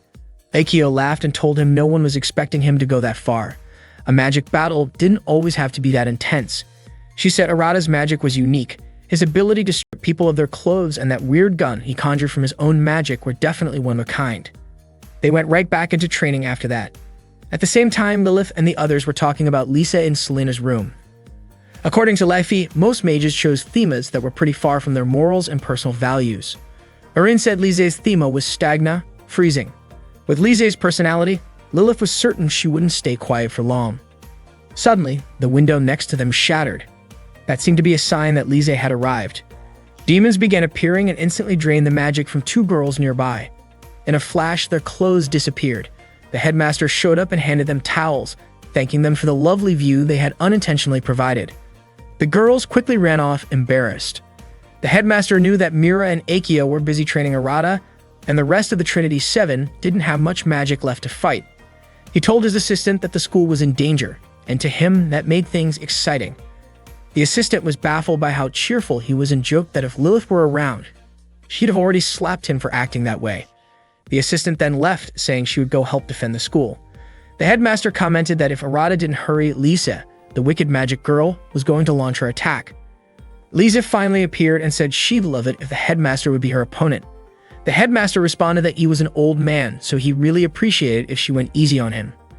But since it was the first time a girl ever said that to him, maybe he'd face her in his alternate form. Lieselot smiled and said she would take the headmaster's magic and the school itself as souvenirs to prove she had graduated from that place. Without wasting time, she commanded a group of demons to attack him, but the headmaster effortlessly destroyed them. He then grabbed Lieselot and calmly told her that the first lesson was simple.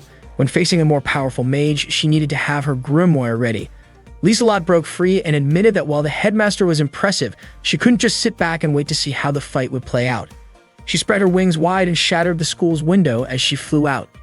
The headmaster sighed, admitting that it would be his responsibility to fix the damage. Lieselot quickly cast Selena's magic spell, Liger Macro.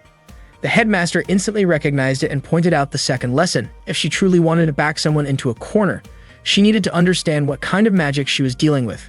Without hesitation, he began chanting. Lieselot was shocked that he could access a spell so quickly. He explained the third lesson. While some people need to make physical movements to cast spells, others, like him, only need a macro spell. He was one of those people. With just a snap of his fingers, he broke free from her magic.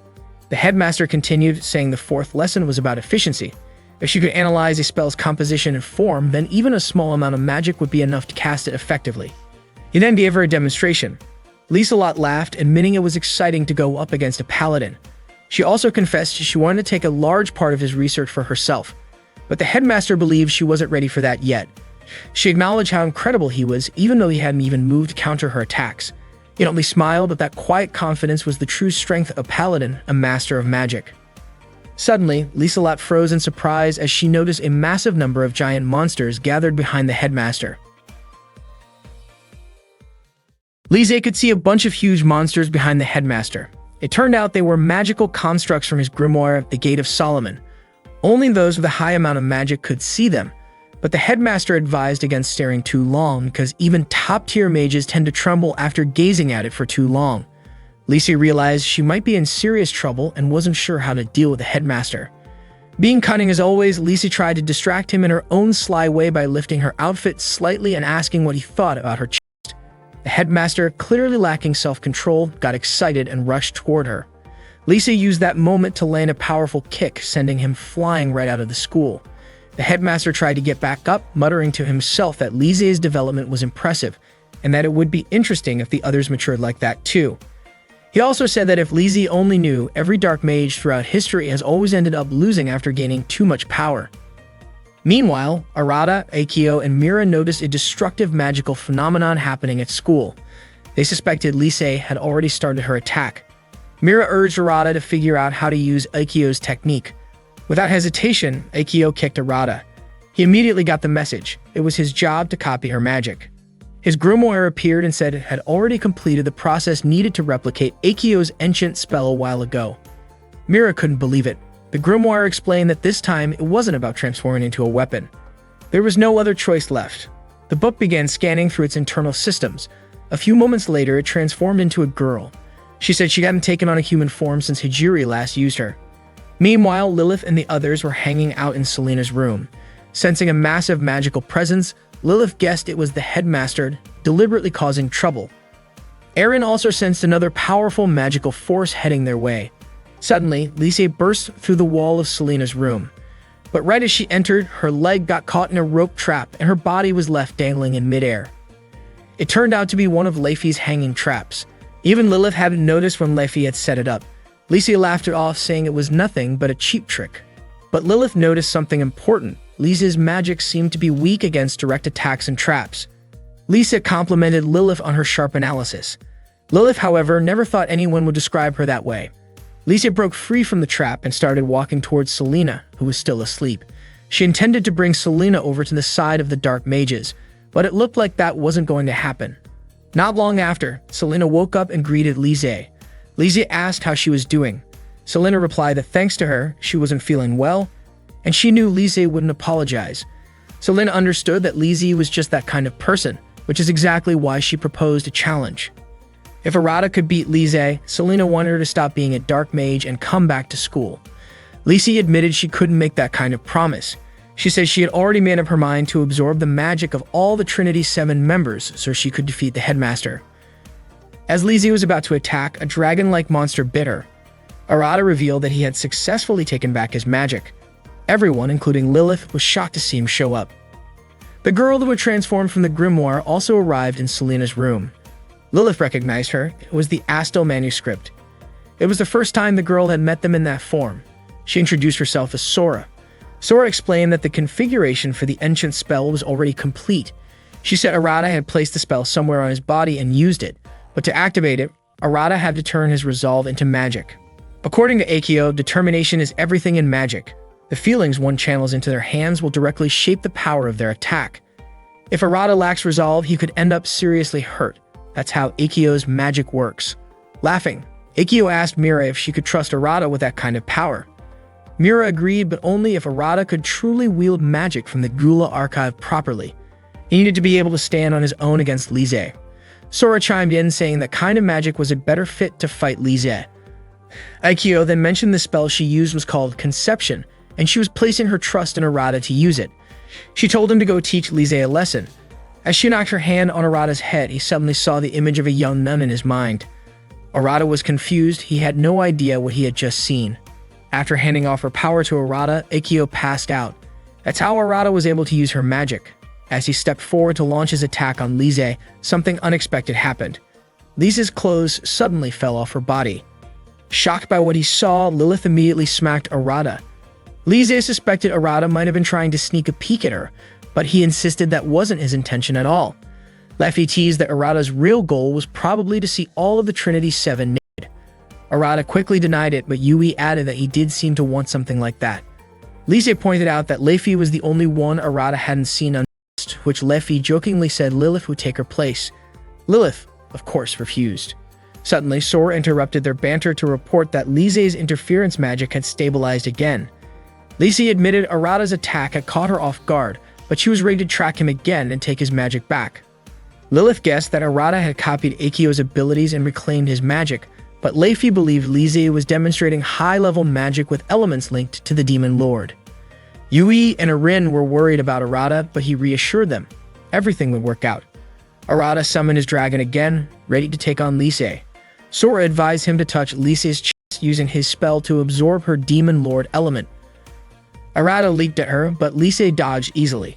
His dragon lunged toward her next, but she avoided it using teleportation. Sora kept feeding Arata directions, and Lise noticed that he was working in tandem with Sora. She acknowledged that Arata had become faster at tracking her location, but he still couldn't keep up with her speed. Lise kept teleporting quickly, making it difficult to predict her moves and for Sora to keep up. Suddenly, Lise appeared in front of Arata and landed a direct hit. Strangely, her hand couldn't pierce through Arata's body. Sora explained that Arata had cast an enchantment spell to harden his body, making physical attacks ineffective.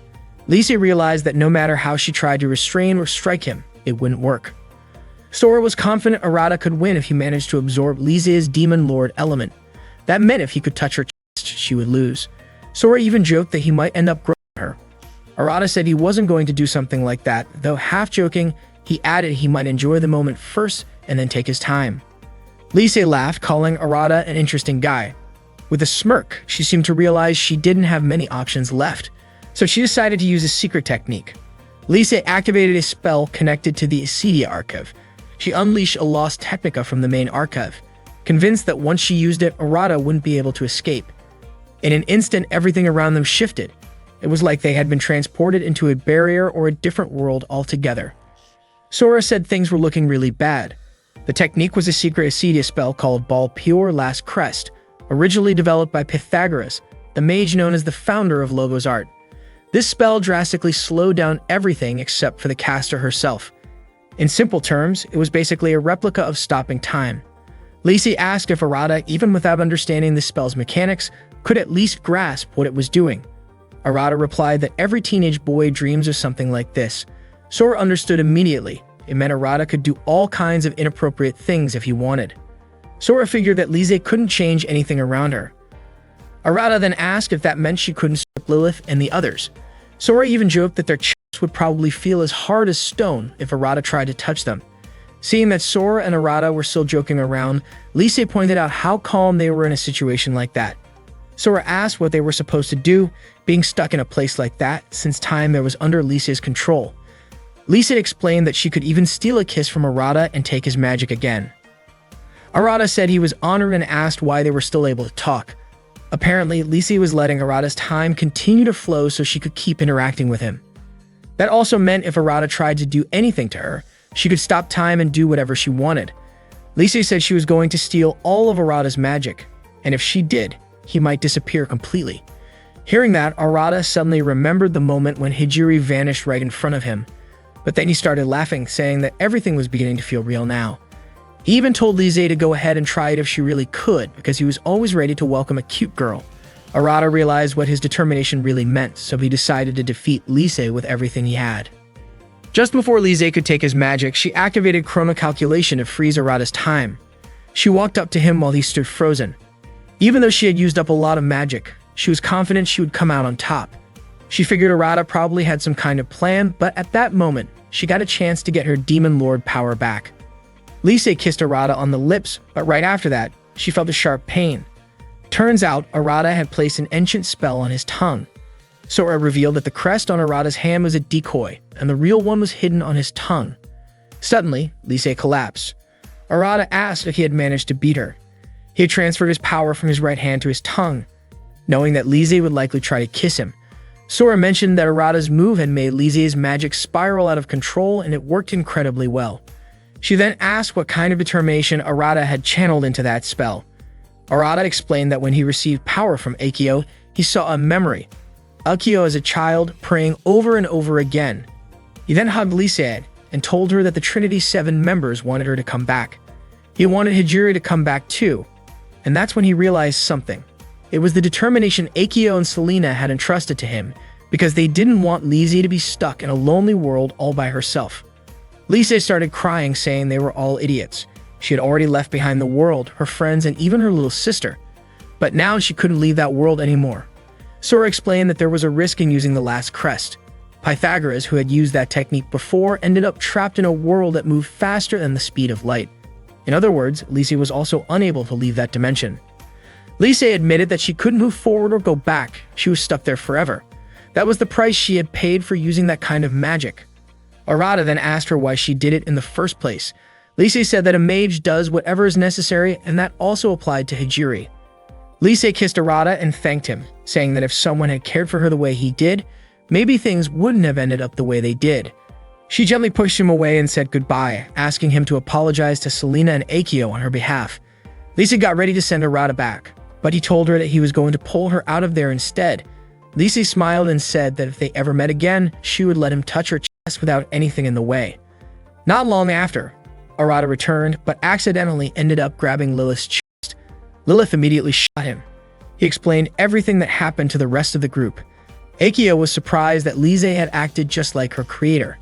Arata apologized for not being able to bring Lise back with him. Akio asked if Arata had absorbed all the elements of the Demon Lord. Sora revealed that she was the one holding him back because if a mage kept absorbing more power, their magic could spiral out of control again. Selena felt like there wasn't much they could do for Lise at that point. Mira then asked Sora how many Logos art processes Arata had managed to acquire. Sora said it was fair to say that he barely had any, which didn't surprise Mira. As the top security officer, Mira ordered Selena to start training Arata to master Logos art as quickly as possible so they can bring Lise back from the time-space dimension where she was trapped. In other words, they needed to start training and move fast to get Lise back. Yui commented that Mira was really kind, but Eren quickly called her a tsundere. Mira denied it and insisted that she just needed to punish Arata as soon as possible. Selena asked if that meant they were definitely going after Lise.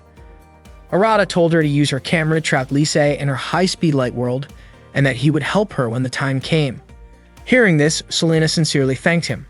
The principal overheard their conversation and commented that Arata and the Trinity 7 were really growing up. His assistant reported that the school in the West had been completely wiped out. The principal realized that the Dark Mages had finally started making their move. Over the past few days, Arata had been unusually diligent. While he was in the library, he asked Selena about a formula from a book he was using to study magic. Selena explained the first and second steps of the process, which involved drawing a magic circle. At that moment, Lilith was quietly observing them. Later in class, Arata told Leifi that he was having trouble focusing his mind. Leifi suggested he pinch the tips of his fingers with a clothespin to concentrate better, just like focusing on a single point. That's when it clicked for Arata. He finally understood why Leifi had licked her fingers earlier. Leifi then teased him, saying she wouldn't mind licking his fingers too, if he really wanted. Arata laughed it off and said she could save that as a reward for him, if he succeeded. When he was with Eren, Arata asked her about the rune she had created for him. He also asked how Yui managed to restore her own magic. Yui told him the best way was simply to relax. Then, half-jokingly, she asked if he wanted to touch her chest. Arata quickly turned her down, thinking that doing something like that would just make him even more tense. As Arata was leaving class, Lilith suddenly stopped him. She asked what was going on with him lately, noticing how unusually focused he had been. She even suspected that the person in front of her might be a fake Arata. Arata was confused by that, wondering why she would think such a thing. He explained that he wanted to learn everything as quickly as possible so he could save Lise. He also mentioned that it wouldn't be long before he'd be able to copy Logos art. Sora chimed in, saying that Arata had already completed 2 out of the 3 necessary steps. Lilith was happy to see that Arata was finally taking things more seriously. However, she reminded him, as she had before, that magic was incredibly dangerous. Trying to master so many types of magic in such a short time could cause his magic to spiral out of control. That kind of situation could be extremely risky, especially if multiple things went wrong at once. Arata already knew that if he lost control of his magic, he could turn into a monster. According to Lilith, he might even become something worse than Ko-D Sora, added that she had warned Arata about that many times. Arata understood the risks, but this time he was determined. He didn't want to lose anyone else, especially not to a place he couldn't reach. He also believed that gaining more power might help lead him back to Hijiri. Suddenly, an announcement came through from the school's information center, asking Arata and Lilith to head to the headmaster's office immediately. So Arata, Lilith, and Sora made their way there. Arata wondered why the headmaster had summoned them out of the blue. Sora guessed maybe the headmaster wanted to give him something. As Arata opened the door to the office, he accidentally tripped and fell, right into a view of Mira's underwear. Embarrassed, he asked if she had stopped wearing those bunny print ones. Mira reacted instantly and gave him a good smack.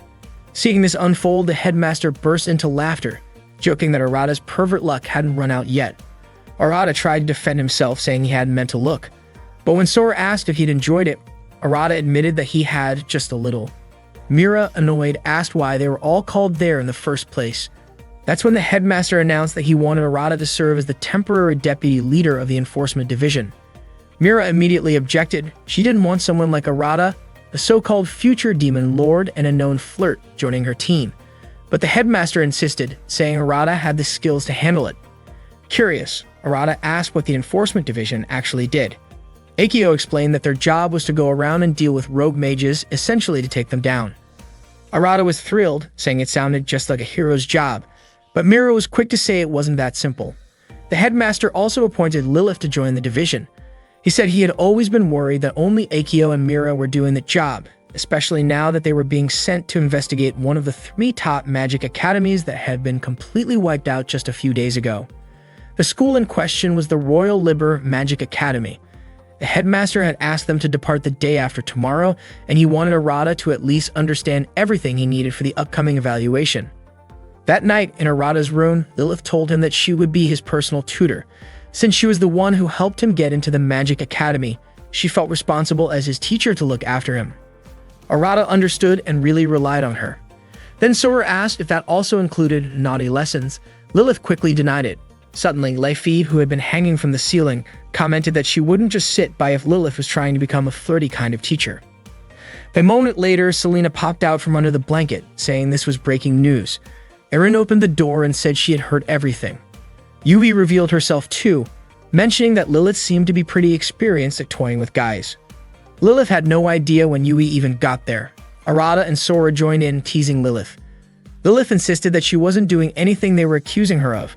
She had finally worked up the courage to say it, and now everyone was turning it into something weird. Erin and Yui continued teasing her, asking why she needed to work up courage in the first place. Then Arata asked that if Lilith really wanted to be his personal tutor, could she explain something to him? He wanted to know if the Trinity 7 were elite mages based on the 7 deadly sins. Lilith explained that the Trinity 7 were those who had mastered the magic technique in their archive and completed something called the Last Crest. Leifi's archive was based on envy or invidia. Yui's was greed, avaricia. Erin's was wrath, ira.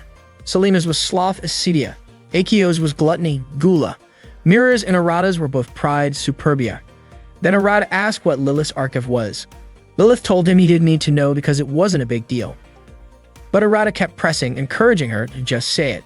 Lilith tried to dodge the question, but Arata told her he had decided to take studying seriously and asked her again to tell him. Eventually, Lilith mumbled it under her breath. Her archive was lust. Of course, Arata didn't hear her clearly, so she ended up shouting that hers was lust from the archive Luxuria. Selena pointed out how that sounded like something dirty, and Lilith was mortified. Arata told her she didn't need to go that deep in her research, even though, her body was really attractive. Yui and the others teased her again, calling her sneaky, but Lilith denied it. Arata joked that if Lilith became his personal tutor, she might end up giving him exciting lessons in the name of research. Lilith immediately pointed her gun at him and firmly said she would never do anything like that. Her archive had nothing to do with her personality. Leifi chimed in, saying she didn't envy anyone and wasn't expecting anything from anyone. She was good at her job, which was why she became a ninja. Arata then said it was hard to associate Erin with the concept of wrath. To demonstrate, Erin threw a book at Arata, though she did it with a totally flat expression. After that, she apologized, explaining that she was just acting.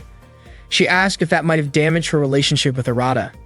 Lilith really did have an attractive figure, but she wasn't lustful at all. She admitted that herself and asked Arata to be a bit more respectful. Suddenly, Yui hugged Arata, and Lilith pointed out that it was an inappropriate gesture. Lilith then suggested that Arata start their lessons. She taught Arata a lot about magic, and they both worked hard until late at night. Lilith even fell asleep from exhaustion after teaching Arata, and Arata covered her with a blanket as she slept soundly. Arata then lay down on her bed, and out of nowhere, Sora sat on top of her, saying that Arata had been working really hard. Arata asked why Sora didn't just turn back into her magic book form. Sora replied, saying she was much cuter in her human form. Arata thought that Sora's human form was nice to look at, soft and warm. Sora teased him, calling him perverted as usual. Suddenly, Mira and Akio entered Arata's room. They were both surprised to see Arata and Sora in such a position on the bed. Akio asked if they were doing something, and Arata explained that he was just taking a short break from studying. However, Sora chimed in, saying she was teasing Arata. Akio mentioned that Mira couldn't control herself when she saw things like this, and she asked Sora not to tease Arata too much. Arata, feeling uncomfortable, pointed out that Mira was the one who seemed awkward. Mira replied that it was because Arata was trying to do something inappropriate with Sora. Arata insisted he wasn't doing anything, but Sora teased him again, saying he called her soft and warm. Arata then asked what had brought Mira and Akio to his room so late. Mira admitted that she came to check if Arata was actually studying, and Akio added that she was with her because Mira didn't want to go to a boy's room alone at night. Mira was confused by Akio's statement, and Akio replied that Mira had been thinking a lot about Arata lately and even wasn't wearing kids' underwear anymore. Arata laughed and recalled the time Mira wore bunny-themed underwear. Mira immediately threw a pillow at him, asking him to forget that memory. Arata then asked about the 3 greatest magic schools. Akio explained that those were advanced magic institutions, similar to their own school. One of them was Libert, which had been destroyed during Lisa's attack. Sora added that she had sensed a powerful magical explosion in the west, where several locations had vanished. A sensation reminded her of when Arata was separated from Hijiri. Mira explained that their mission was to investigate the cause of that destruction and stop it, even though the source remained unknown. To get there, they would use the teleportation network, a system that connected magic schools across different dimensions. Major cities and locations with magic academies were all linked through these portals. Arata was excited to learn about the teleportation system. While they were gathered, Sora brought up that earlier, a girl in pajamas had entered Arata's room, trying to have a conversation with him. Akio made a light-hearted remark about Mira, which made her visibly uncomfortable. Wanting to defuse the moment, Arata changed the subject. Just then, Mira was startled by a nearby insect and instinctively grabbed onto Arata in surprise. The sudden commotion woke Lilith, who misinterpreted the situation and immediately responded with her weapon. The following day, Lilith taught Arata in the library. He quickly grasped all the material she presented. That afternoon, Arata and the others visited a hot spring. While there, Lilith invited Arata to a quieter spot to enjoy the scenery. She mentioned it was a good place to relax and recharge both mind and body, which would help him recover his magical energy. Lilith acknowledged that Arata had been working hard, not only in class but also in supporting Yui and Lise. As a gesture of appreciation, she offered him a peaceful moment with a nice view.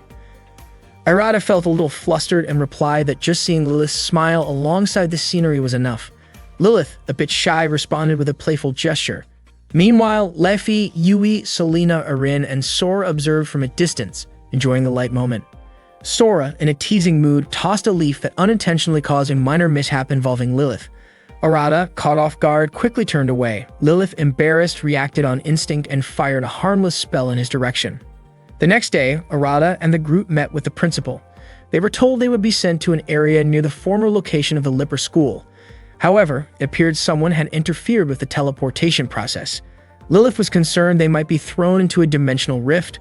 Arata asked what they should do, but the principal assured them they would arrive safely despite a malfunction in the teleportation system. Soon after, Arata, Sora, and Mira found themselves in an unfamiliar location. Sora admitted she did not know where they were, but she sensed a kind of magic similar to what had created her own world. Mira awoke and was surprised by what she saw. She said she had been there before. It was the Royal Liber School. Arata asked if that place had not already been destroyed. Suddenly, Hijiri appeared and greeted Arata. Stunned, Arata asked if it was really her. Mira immediately cautioned the girl not to pretend, stating that the magic she sensed was not human. Determined to uncover the truth, Mira prepared to reveal the girl's true form. The girl acknowledged the strength of the Trinity Seven from Biblia Academy and attempted to block Mira's spell. However, her barrier was not strong enough. Sora advised Arata to let Mira handle it and said that if the girl truly was Hijiri, she would step in herself. The girl smiled and disappeared before anyone could confirm her identity.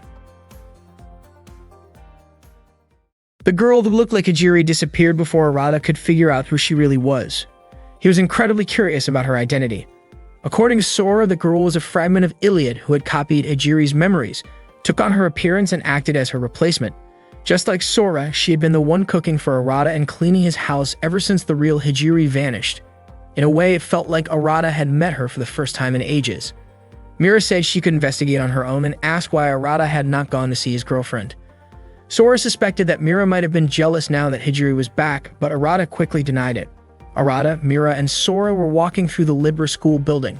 According to reports, the building was supposed to have been destroyed. Arata started to wonder if the world had been reset somehow, since the school looked perfectly intact. It turned out the entire school had been isolated in another dimension. At that moment, they were surrounded by a massive barrier expanding within a rift between parallel dimensions, which meant they had been teleported to a world where only the school existed, trapping them there. Mira had assumed they would run into Lilith or Akio, but Arata told her there was no one else around. However, he turned out to be wrong. They were suddenly attacked by a group of monsters giving off a twisted, impure aura. Mira got ready to fight them by activating her magic through the Superbia archive and initiating her Thema.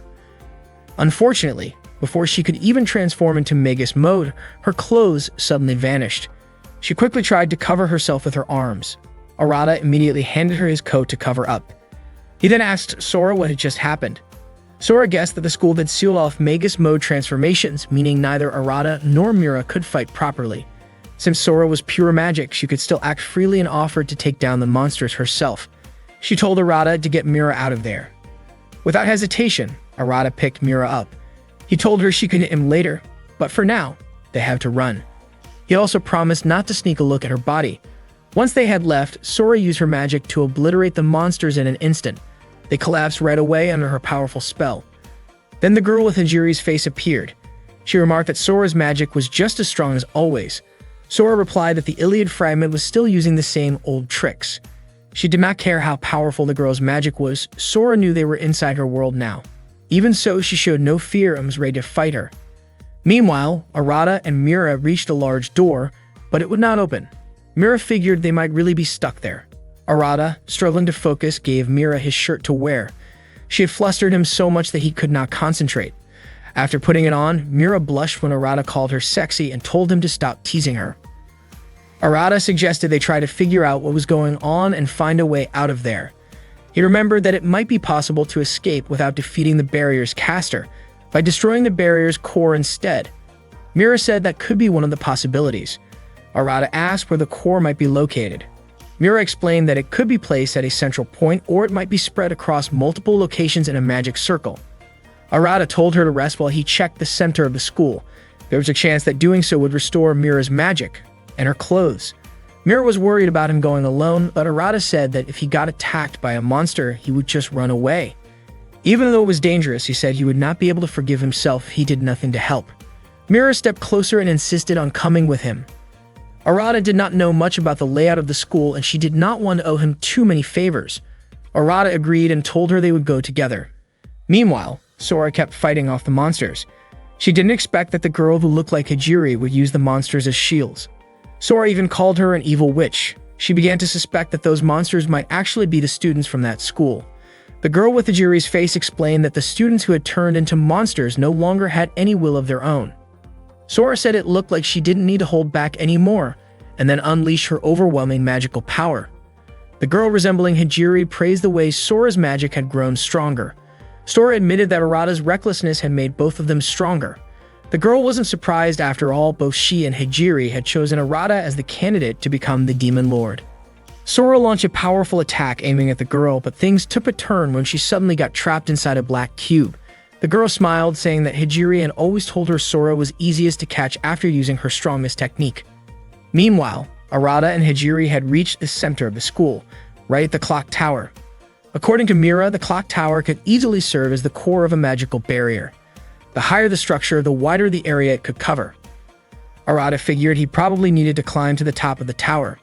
Just then, a gust of wind blew through, lifting Mira's shirt slightly and making her flustered.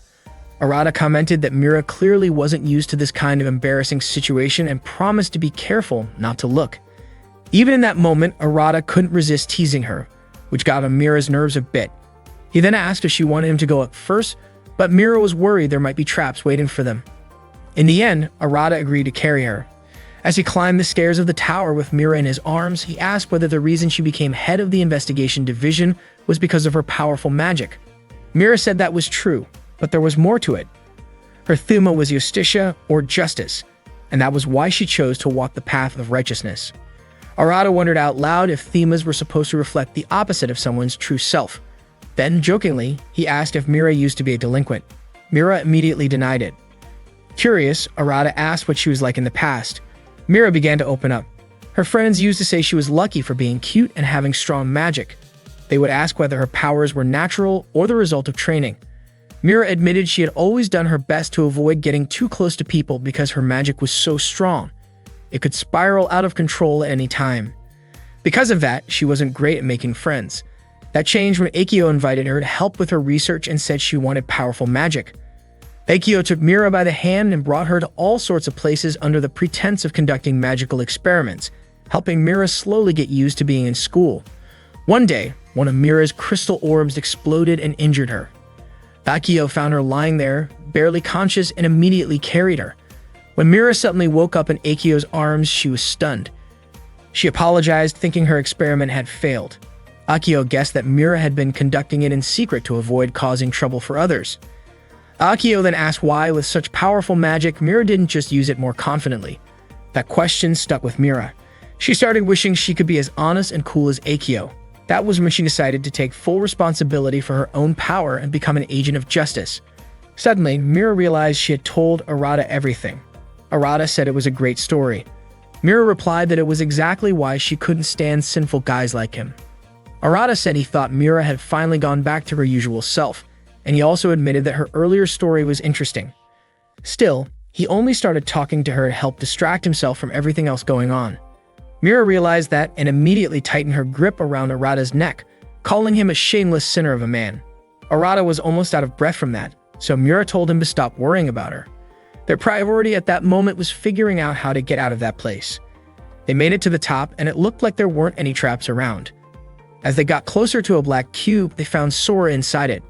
Then, a girl with Hijiri's face appeared and laughed, saying she had been waiting for Arata. Mira quickly reminded him that the girl was just a fragment of Ilia.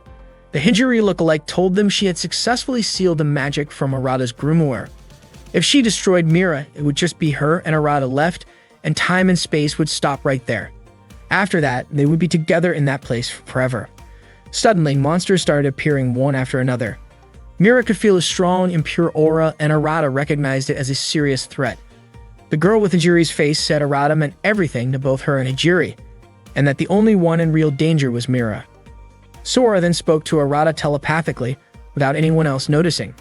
She explained that she was trapped inside the core of the barrier, and if Arata destroyed it, the whole school would collapse. Still, she was trying to do something from within the cube, and asked Arata to buy her some time. Arata addressed the girl as a fragment of Ilia, but she asked him to just call her Ilia, since that's what Hijiri called her too. Arata said he would stay there on one condition, that she let Mira go. Mira was surprised that Arata would make that kind of decision. Arata asked if Ilia only wanted him. If that was the case, then Mira didn't mean to be there. Ilia admitted that was true, and that she didn't mean Mira. In that world, it would just be the two of them. Ilia agreed and told Arata to come to her. Hearing that, Mira told him there was no need to sacrifice himself like that. But Arata said he was acting as her representative and had to make sure she got out safely. Mira insisted that he was just a temporary stand-in, but Arata smiled and told her to find a way to bring him back after she escaped. Ilia walked up to Arata, and he asked whether Sora would die if left in that place. Ilia replied that grimoires couldn't die. The only true death for a grimoire is being forgotten forever. Arata said that was incredibly sad. It was hard to forget someone with Sora's energy and personality. Ilya remarked that Arata was surprisingly kind, considering he thought that way about a grimoire, which was technically just a tool. Then Arata asked whether it was really true that Hijiri wanted to destroy the world. Ilya said the Hijiri he once knew was no longer the same. This version of Hijiri would bring the world to an end and destroy all the floating islands. When that time came, Arata would have to beg for her mercy, for his own sake. Ilya added that she couldn't allow Mira to leave the barrier, so she planned to kill her as quickly as possible. Just as Arata was about to strike Ilya, something wrapped tightly around his legs. It turned out Ilya had suspected that Arata would try to communicate with Sora through telepathy. According to her, he had underestimated what a girl in love was capable of. She claimed that a girl who truly loved someone would know everything about the guy she loved. She wanted to tie him to her, not letting any other girl get close to him. And that, to her, was what real love looked like. Meanwhile, Sora suddenly realized that Ilya was using a device to drain her magic. Ilya declared that Sora would remain there forever, serving as her personal source of energy. It was only then that Sora fully understood she had walked into a trap. Just as Mira was about to attack Ilya, monsters appeared and stopped her.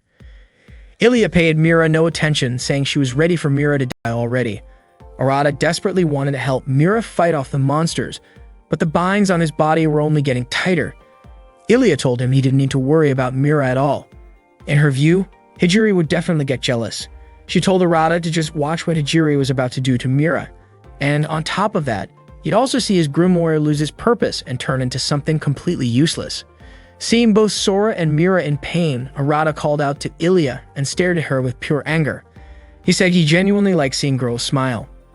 All he ever wanted was for his friends to be happy and to spend their days smiling. That was all that mattered to him. Then he asked, was he really going to fail again just because of some incomprehensible power called magic? If that were the case, he'd never be able to take control of anything. Sora suddenly screamed at Ilya to stop Arata, but his anger had already reached its limit, and in that moment, Arata transformed. Sora explained that this was his true form, the form of the next Demon Lord, the one hidden deep within him. This was the real power of the Astral Trinity. Arata transformed after unleashing all his rage. Ilya looked terrified and didn't see it coming. Sora mentioned that Arata's form at that moment was the Astral Trinity Magic King. Arata immediately removed the magic power from Ilya, which caused her claws to vanish instantly, returning her to her original form. Then he freed Sora from her seal. Sora was thrown out and fell to the ground. Arata told Ilya that this was the power she wanted. Mira quickly ran to Sora and asked if she was okay. Sora replied that she had broken free from her confinement. Not long after, Arata triggered a phenomenon of destruction to take control over it. Sora explained that it was the manifestation of Arata's Thema control because, at its core, magic is the will of the Magic King. Mira realized her magic had returned. Sora said it was thanks to Arata. More precisely, the Magic King had taken over that world and seized control from Ilya. Mira wasn't going to let that happen. She activated her magic by connecting to the Superbia archive. Sora told her to do it fast or not at all. Mira and Sora dashed toward Arata to try to stop him, but Arata erased their magic and their clothes disappeared in an instant. Arata gently touched Mira's face and told her she had potential that matched his. He then asked her to become his, leaning in to kiss her. But Mira immediately slapped him across the face. She told him the person in front of her wasn't the Arata she knew, which is why she rejected his kiss. Hearing that, Arata's form almost reverted to normal. While he was distracted, Sora used her magic to bring him back to his original self. Soon enough, Arata was back to normal. Sora let out a breath of relief and said she liked the silly version of Arata better. Arata looked weak but seemed okay. He thanked Mira for slapping him. Turns out, it snapped him back to his senses. Arata said that it wasn't the time to be fighting and asked what they should do about everything. Sora said the fastest way to end it all was to defeat Ilya, the magic book girl. Mira agreed, saying Ilya was the core of that world. But Arata said he had no intention of defeating her to end it all.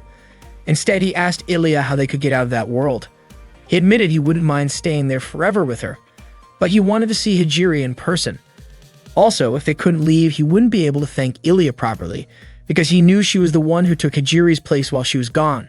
Arata told her she had helped him a lot, and he genuinely wanted to thank her. Sora was confused why Arata wanted to thank Ilya, even though she had planned to trap him. Arata said he'd rather get along with someone, even if that person tried to kill him. Mira was shocked by what he said and said she had a lot of questions for him once they got out. She added that Arata was truly a sinful man. Ilya apologized to Arata and said that the space they were in was no longer under her control, so there was nothing she could do about it. Sora suspected it had something to do with the black sun Arata created. Arata didn't even realize he could do something like that. Sora remarked that the Magic King truly had incredible power. Arata believed he must be an amazing Magic King, but to Mira, he was always just a walking disaster. Ilya was puzzled that they could laugh while stuck in such a terrifying situation, especially since there was no way out of the space she created and they might all vanish there. Arata said that somehow he and his friends always managed to pull things off. According to Sora, Arata just had unusually good luck, even though Mira thought he was always causing trouble. Ilya asked if Arata and the others would really be able to make it through. Arata was confident they could, as long as everyone worked together. Then Arata summoned his gun. Sora realized he had already learned to use 2 spells at the same time since becoming a demon lord, and Mira pointed out that his impure magic had grown even stronger. Sora and Mira activated their own spells, and Arata called out to Ilya, inviting her to be his friend again once they returned to the other world. Touched, Ilya burst into tears and hugged him. At that moment, Arata felt his power calm and stabilize. It turned out Ilya had transferred all of her magic to him. Her specialty was support magic. Combining everyone's magic, they prepared to launch an all-out attack on the Black Sun. Arata fired off Meteor Dragonair, Sora followed up with Scarlet Gevura, and Mira used White Universe. The combined attack successfully wiped out the black color from the sun. Not long after, Lilith and Akio called out to them. Lilith felt relieved to see Arata and Mira safe, since she had no idea where they were earlier. Suddenly, Arata collapsed into Lilith's arms. Mira explained that he was completely exhausted from transforming into the Demon Lord and using such a huge amount of magic. She added that Arata's magic was nearly depleted. Lilith didn't quite understand what Mira meant, so Mira suggested they continue the conversation after some rest. She also asked them to help get everyone out of that place. Then, out of the blue, Akio asked when Mira had started calling Arata by his first name. Embarrassed, Mira claimed it was because he was the acting vice captain. Akio laughed and said she didn't mind at all. Lilith suggested they head back to school right away. Without warning, Akio picked up Mira, who was totally caught off guard. Akio admitted she had been seriously worried about Mira, but she was really glad to see her safe. Lilith pointed out something even more important. Arata now had 2 Demon Lord grimoires. Suddenly, Lilith sensed someone watching them. It turned out to be Hijiri, observing from a distance. She had a feeling that one day she and Arata might end up as enemies. That night, Lilith, Mira, and Akio stayed in a room at Leber Academy. They decided to stay close since Arata was still unconscious from exhaustion. Akio guessed he had used up almost all of his magic because she couldn't feel any power coming from his grimoire. Mira thought that Arata's transformation into the Astral Trinity Demon Lord was extremely dangerous. According to her, once the Demon Lord's consciousness took over Arata, he became completely uncontainable, and there would be nothing anyone could do to stop him. Akio asked half seriously if Arata was really that dangerous. Maybe they should just kill him now. Mira was shocked to hear her say that. But Akio quickly clarified she wasn't actually planning to do it, she liked Arata. Plus, Yui and Arin would be furious if she ever hurt him, and she was pretty sure Mira and Lilith would be angry too. Lilith and Mira immediately denied it, insisting they didn't care about a sinful guy like Arata. Akio couldn't help but laugh at their reactions. Lilith then said they should probably report everything to the headmaster, since they needed to figure out their next move. Akio asked who had destroyed Leber Academy. Mira explained that it was a grimoire, the Shattered Iliad. She suspected the one responsible was the girl Arata had been searching for, Hijiri, the former owner of that legendary grimoire. Mira believed Hijiri was a powerful mage who had made a contract with the book and reached an advanced level of magic. Later that night, Arata finally woke up and softly called Hijiri's name. Suddenly, Hijiri appeared and gently took his hand. Arata smiled at her, saying there was no way he could ever forget her. He apologized for not reaching out to her hand before she vanished, saying that because of that, he couldn't save her.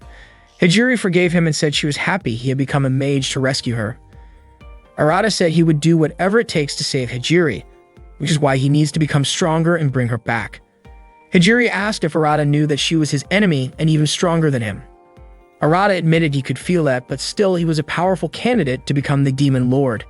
Hijiri smiled and said that Arata meant a lot to her, and now it turns out he's the Demon Lord. Arata confessed that's exactly why he was going to make sure to reach out and take her hand. Hijiri said she would be waiting for him. But then, in a sudden twist, she tried to destroy him right then and there. Hijiri prepared to attack Arata with her magic, while Arata simply smiled. Out of nowhere, an explosion happened, knocking Arata down. Lilith rushed in, asking if he was okay. Arata said the person in front of him was Hijiri. Lilith realized it too and pointed out that Hijiri didn't look hurt at all, even though Lilith had just shot her. Hijiri recognized Lilith as a student from Royal Biblia Academy, known for being the youngest genius magician and one of the Trinity Seven. Lilith suspected that Hijiri also had a Demon Lord element, just like Lisa. It turned out Hijiri had gained it from the destroyed world that had sucked her in that day, a transformation far beyond standard Magus mode powered by that element. Hijiri's appearance changed as she revealed that her outfit was the embodiment of the Archive of Ira. The clothes she wore represented destruction with the Thema Ruina, creation with the Thema Partum, and deconstruction with the Thema Analysis. Hijiri had mastered all three themas, reaching the ultimate state called Trinity. Lilith dropped her weapon and ran over to hug Arata. She knew his magic was nearly gone, and if he got hit by Hijiri's attack, he would vanish for real. Lilith was determined to protect Arata no matter what. Hijiri said she was going to take the magic from Arata's grimoire, and if she could do that, then maybe one day she could recreate him. Arata said if it was possible, he hoped Hijiri wouldn't kill him. But Hijiri responded by telling him to endure her attack, telling him to withstand the explosion of ire from her. She fired her Black Azazel spell straight at Arata, but just in time the attack was blocked by Erin. Erin heard the commotion and immediately tore through space and time to teleport to their location. Lilith was shocked that Erin could even teleport through space-time like that. Erin thought it was either because Arata had called her or maybe because she was able to manifest the spear once used by Skafach, the founder of the Chaotic Rune.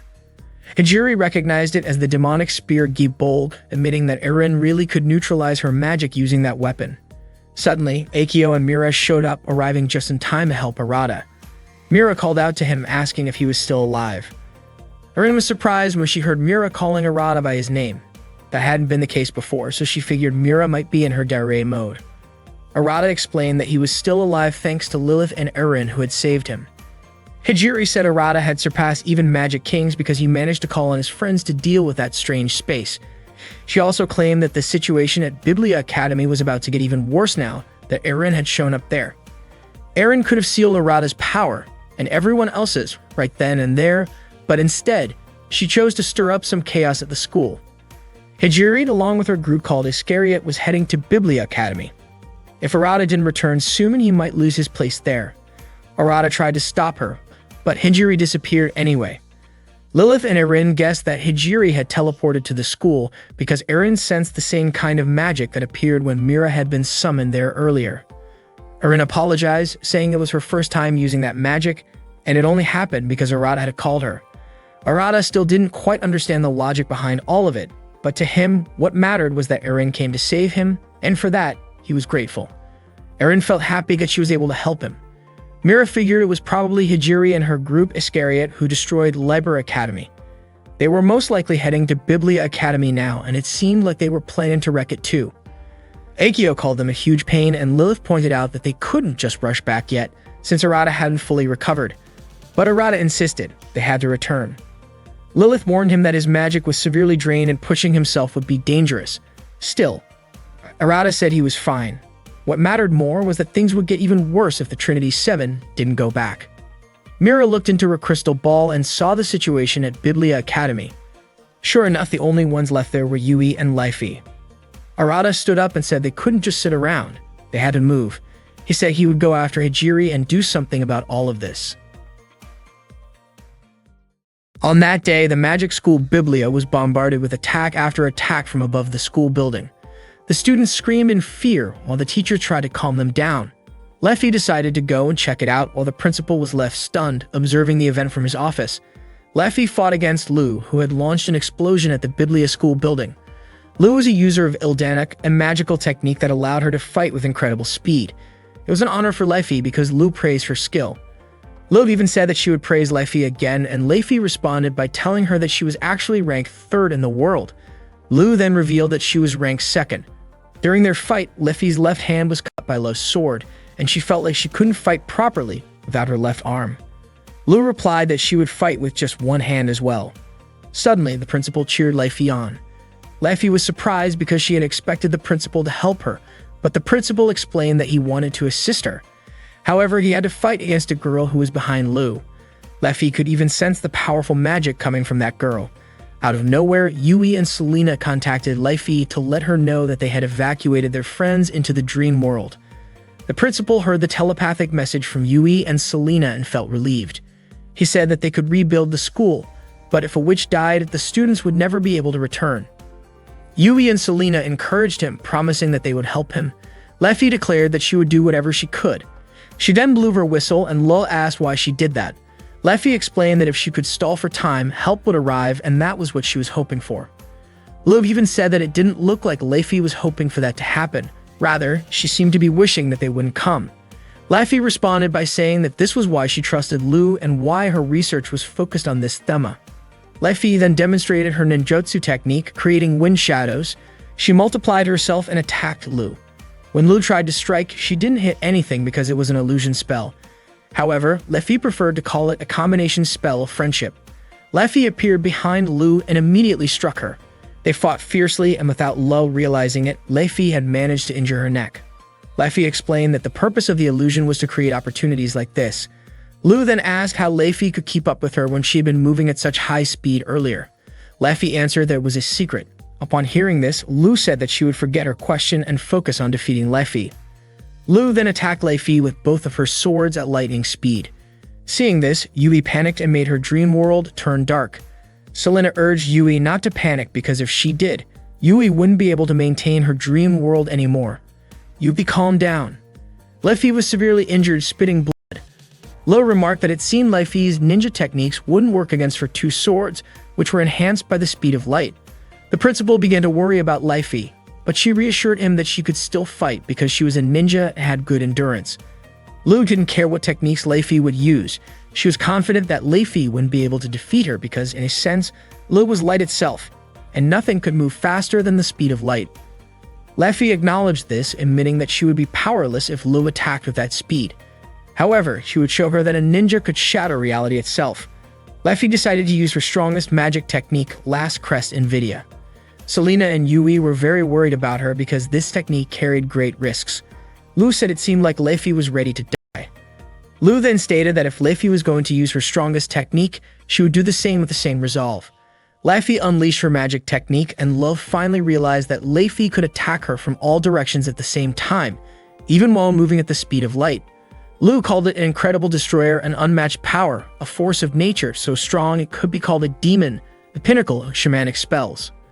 Unfortunately, Lu was disappointed because the Last Crest Invidia, which she thought would be much more impressive, turned out to be less extraordinary. She was also curious if Lei Fei really believed that her destroyer could defeat the Goddess of Light. Lu easily stopped Lei Fei's strongest magic technique. It turned out that Lei Fei had been playing with her, pretending to use her last crest, and that was when she made her escape. Lei Fei ran away with the headmaster, who had already set up a barrier, but it was only a matter of time before Lu would find her. Lei Fei mentioned that at least she had bought some time, and she bandaged her left arm, which was injured. Lei Fei said she had asked Yui to use Arc Symphony to cast a spell on the timeline ahead, which was why she managed to escape. Yui reached out to Lei Fei again to check on her, and Lei Fei told her that she wasn't in the best condition, hoping that someone would come to rescue her. Yui really hoped that Arata and the others would return soon. Meanwhile, Arata still couldn't come back because it turned out that her teleportation device had been destroyed. Lilith suspected it was Hijiri's doing. Mira explained that the teleportation device had been built using ancient high-tech, and its complexity was enormous. Ukyo said they would need dozens of specialists to help fix it. Arata asked if they needed a different device, but Erin said it would take a day to reach the nearest location. Arata wondered what they should do, as they had no more time left. Lilith said she could handle it as long as everyone helped her. Mira mentioned that they had been working her hard recently. Akio remarked that they had to show how great the Trinity 7 really was. Lilith and her friends started working on it. Meanwhile, Lu was walking through the corridor looking for Lei Fei. Lu could feel Lei Fei's presence, so when Lei Fei tried to attack her in secret, Lu easily blocked the strike. Lei Fei's movements were faster than before, as she had been healed by the Headmaster's magic while they were hiding. This allowed Lei Fei to use her left hand a little. Lei threw her knife-like gaze at Lu, and Lu managed to dodge it. Not only that, but Lei also used her ninja binding thread technique, so any slight movement from Lu would result in her getting cut. Lu activated her magic through the NVIDIA archives with the Thema of Virtus Arm.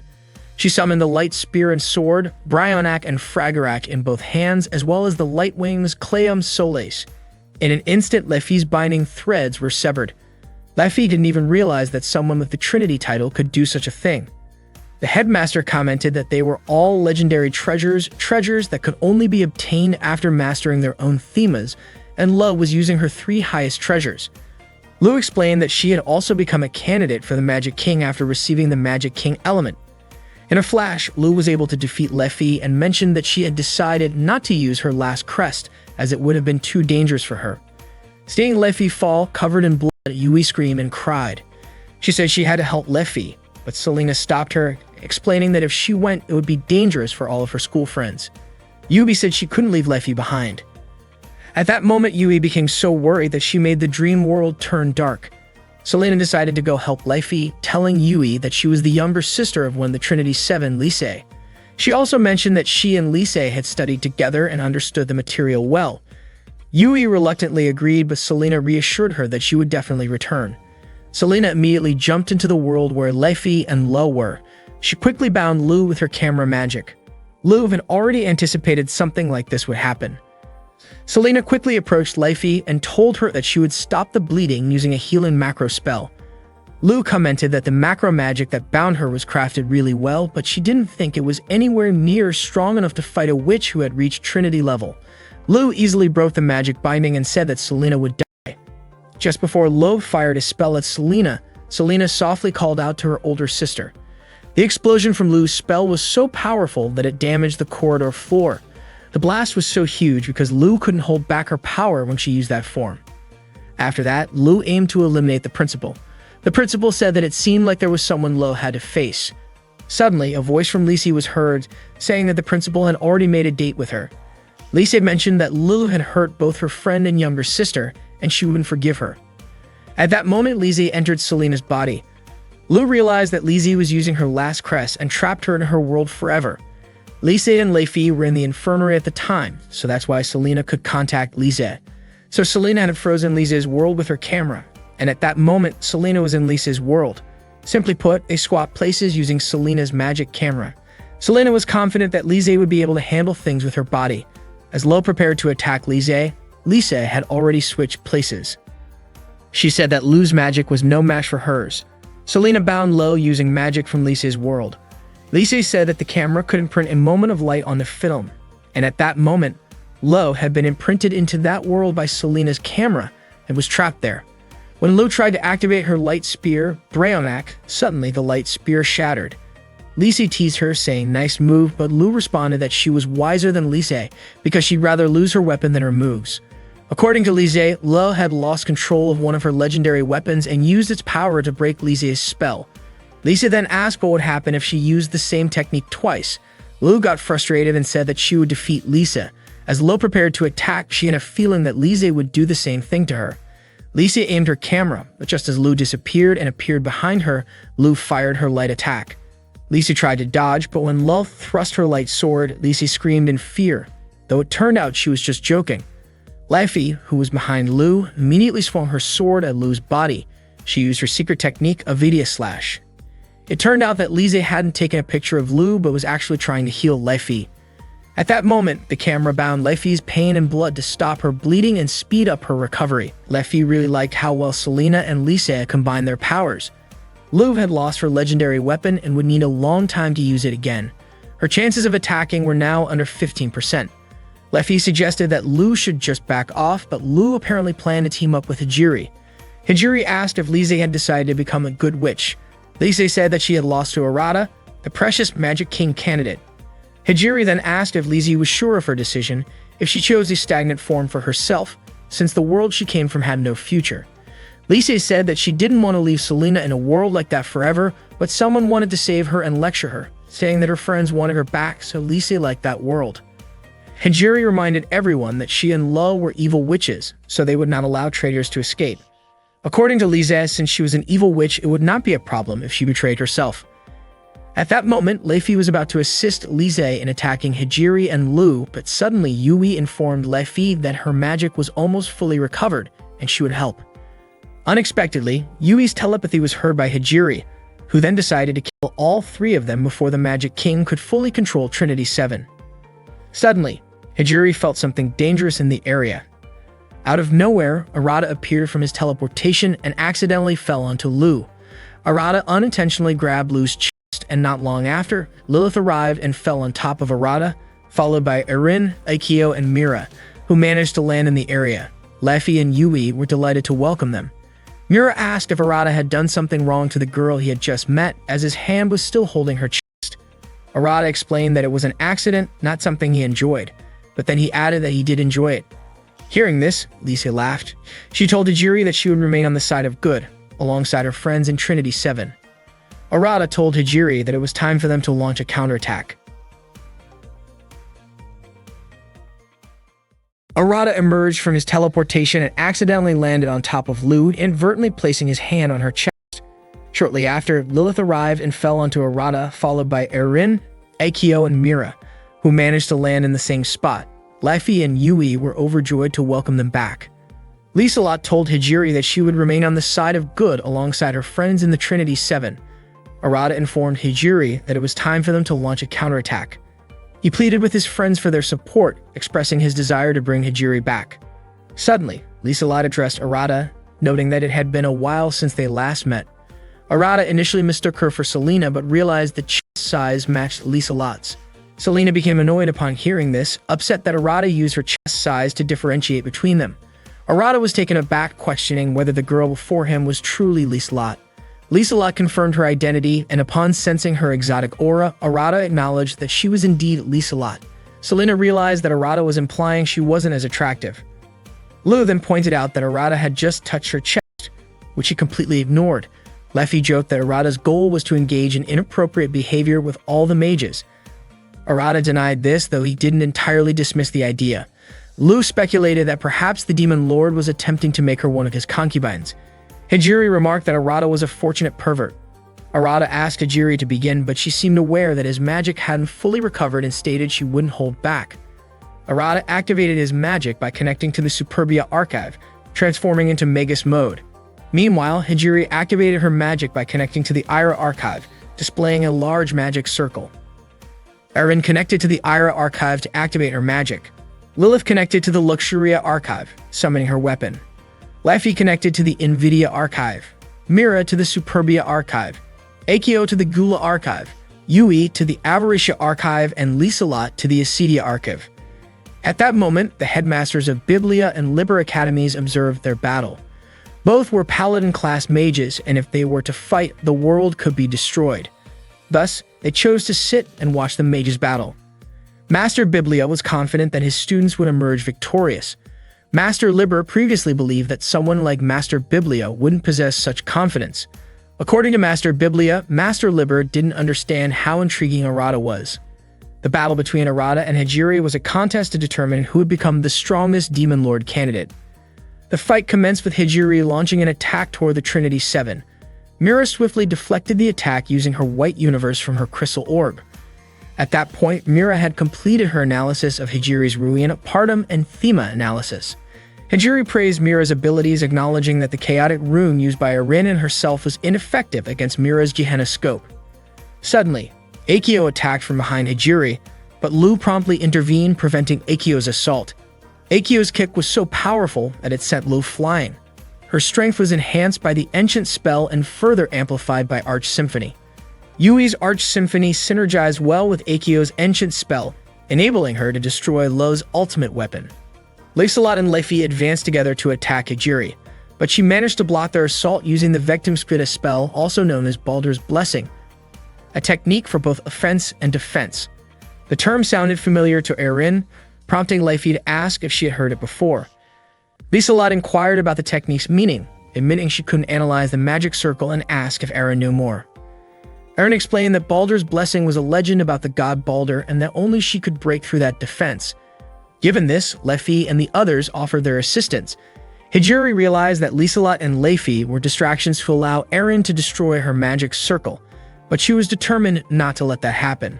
When Hijiri launched her attack toward Eren, Lefi and Liselot managed to stop it just in time. Lefi explained that it was a body-switching technique, but with a teleportation twist. Basically, she and Liselot had swapped places with Eren. Appearing behind Hijiri, Eren unleashed her secret technique, Mistiltine, and swung her spear toward Hijiri's magic circle. Right after that, she signaled Arata and Lilith to get ready and fire their attack using Lilith's weapon. Arata poured all of his magic into Eren's weapon, and they launched a Meteor Dragonar strike straight at Hijiri. The explosion lit up the sky. When the battle ended, Hijiri lay on the ground, and Arata immediately ran to her. Hijiri told Arata he had caught her off guard, especially since she thought his magic had run out. She admitted she had underestimated him. Then she began to reveal the truth about that world. She explained that when she was pulled into the destruction phenomenon caused by Arata, she was thrown into a void, a world of complete nothingness. It felt fake, like a dream, and she realized how sweet life had been while she was still alive. Part of her felt a strange peace when Arata's parents disappeared, which led her to pretend to be his cousin so she could stay by his side and take care of him. Though she couldn't stay with him forever, she was truly grateful for the time they had together. That thought stayed with her. Then, just as her time was running out and she began to fade away, she suddenly saw the world from the outside, and what she saw was a future where Arata and the Trinity Seven destroyed everything. Hijiri revealed that the world was destroyed by someone who became the Demon Lord together with the Trinity Seven. That destruction gave birth to a new world, but eventually, the Demon Lord and the Trinity Seven would reunite and destroy it all again. She confessed that she had seen the Demon Lord destroy the world again and again, always with the Trinity Seven at his side. That's why she came to this future, to the world where everything would repeat itself. In other words, a closed loop of life and death. And that's what she believed would happen to this world too. Hijiri also said that the one chosen to become the Demon Lord would become the Demon Lord and destroy the world with the Trinity Seven. That's why she couldn't forgive the world for using Arata as a tool for the reincarnation of every other world. Her mission with Iscariot was to destroy the world and build it anew. Arata had already suspected that. He knew she was doing all of this for his sake, because Hijiri wasn't the type to get angry about something that only affected her. He told her that she was his complete opposite when it came to their themas. Hijiri didn't want him to become a twisted demon lord. That's why she wanted to wipe the world clean and create a new one where he could live happily. Arata asked her not to worry. Since his thema was control, he said he would even control the demon lord, and if the world was really as she described, then he would control that too. Hijiri smiled and told him he always set such beautiful goals. She said she couldn't stay in that world much longer, because her body had already vanished. She was nothing more than a presence drifting through cracks in space and time. Arata was stunned. He had just seen her again, and now she was already disappearing. She transformed into a single jewel. That jewel was caught by Master Liber. She stated that Iscariot couldn't afford to lose the girl who had the power to go against the Demon Lord. Arata asked if that meant Hijiri was still alive. Master Liber confirmed it. Hijiri was their ace in the hole to defeat him. Arata then asked Master Liber to protect Hijiri for him, because he would come back to save her. Hearing that, Master Liber laughed. The idea of Arata wanting to save a girl who might end up killing him was just too ironic. She said Hijiri would become the perfect anti-Demon Lord weapon. Arata turned to his friends and said it looked like they had another mission on their hands. Then he asked for their help. Right at that moment, Arata's clothes vanished out of nowhere, leaving Lilith completely shocked. The next day, Arata still could not stop thinking about Hijiri and wanted to find her. Lilith approached him and asked if he had time to hang out with her. She invited Arata to go for a walk around the city. It was his first time exploring the city since he transferred schools. When Lilith asked where he wanted to go, Arata had no idea. So he asked her instead if it was a place she wanted to visit. He started thinking about doing something to thank her for taking care of him ever since he arrived at the school. Lilith got a bit flustered and said it was only natural since she was a teacher. She did not think it was right for Arata to do something for her, especially since she was the one who invited him out in the first place. But when Arata insisted, she suggested that he treat her to a meal. Meanwhile, Eren, Lefi, Yui, and Selena were secretly following them. Unexpectedly, Arata and Lilith ended up at the cafe where Mira worked. Mira was shocked to see the two of them and asked why they were there. Arata explained that he was treating Lilith to lunch. Mira felt really embarrassed because they saw her wearing a maid outfit. Arata complimented her, saying she looked amazing and that it was a great view. It turned out that Akio was also working at the cafe as a chef. She even offered to treat them because she felt bad for not being able to do anything back at the Liber School. After their meal, Arata and Lilith spent more time walking around the city. In the evening, they sat down by the river. Arata apologized for dragging Lilith all over the city, but she said she actually enjoyed having the chance to relax. Arata thanked her for worrying about how he might be feeling after what happened with Hijiri. He had no idea how to repay her because she had always looked out for him even in situations like that. Lilith gently held his hand and said that although he was a dangerous candidate to become the Demon Lord with enormous magical power, he still treated other mages like close friends, just as he did with everyone else. She was certain that all the Trinity 7 girls liked him, even if his pervy nature could be a little much. Arata got embarrassed and had no idea how to respond. Eren, Lefi, Yui, and Selena were still trailing behind. Selena was confused about what exactly they were doing, and Yui was feeling exhausted from tailing them all day. Lefi even offered to carry Yui if she started getting sleepy. Arata, meanwhile, felt shy because there was something he wanted to give Yui. He asked Lilith to close her eyes. Lilith was startled and quickly said that the kind of affection she felt was not the kind Arata might be thinking of. She got even more nervous as he leaned closer. Lilith shut her eyes and braced herself, expecting a kiss. But instead, Arata handed her something he had bought at a shop. The seller had told him the item could protect someone from dark magic. Arata thought that someone as powerful as Lilith probably did not need it, but he still did not want her getting hurt by enemy spells. He just wanted her to stay the kind of teacher who would call him out when he was wrong, make him laugh, and always be there for him. Hearing that made Lilith smile, and Arata was left wondering what was going through her head. Lilith said it was nothing. She just felt like laughing. She thanked Arata and promised to take good care of the magical charm. Arata was happy to see that his gift had made her smile. Out of nowhere, Yui suddenly appeared from behind the bushes and said she couldn't take it anymore. Not long after, Eren showed up too, saying she was struggling with the idea of being a wife whose husband was cheating on her. Lilith quickly reassured her that something like that would never happen. Soon after, Lefi and Selena also stepped out. Lefi explained that she and Selena had only been pretending to patrol the area to make sure no enemies got close to Arata and Lilith, but to Arata it kind of sounded like a confession that they had actually been spying on him. The four of them then admitted they were all really hungry, so Arata invited everyone to go eat together. Mira lit up with excitement when she heard that. Lefi suggested they eat at the place where Mira worked.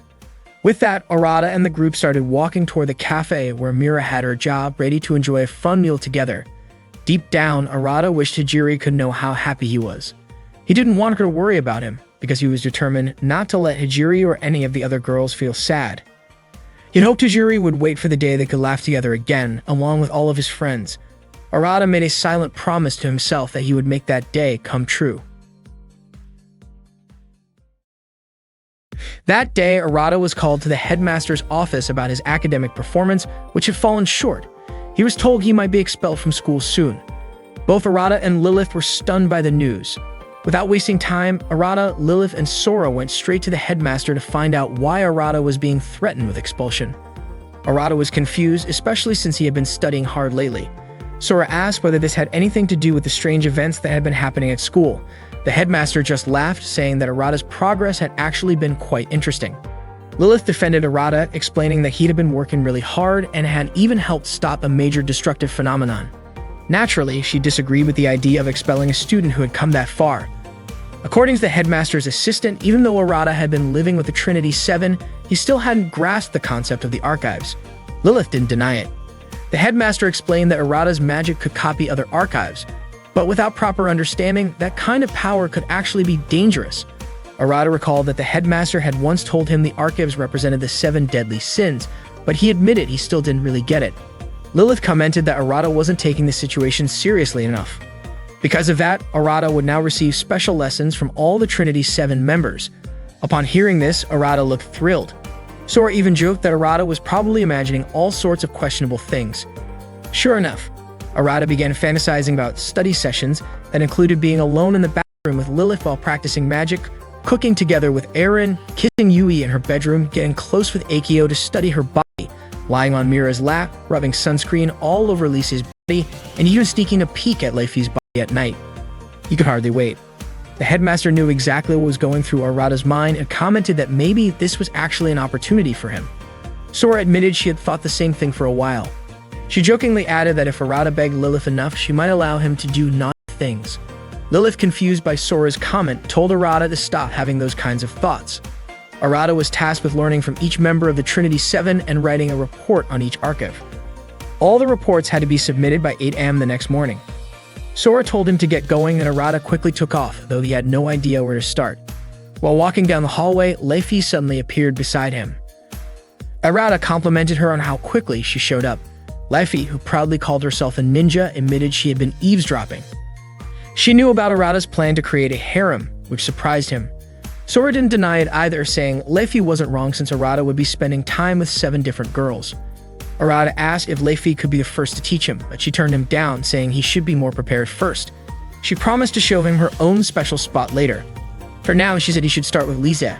To meet Lise, Arata needed help from Selena, so he hurried off to find her.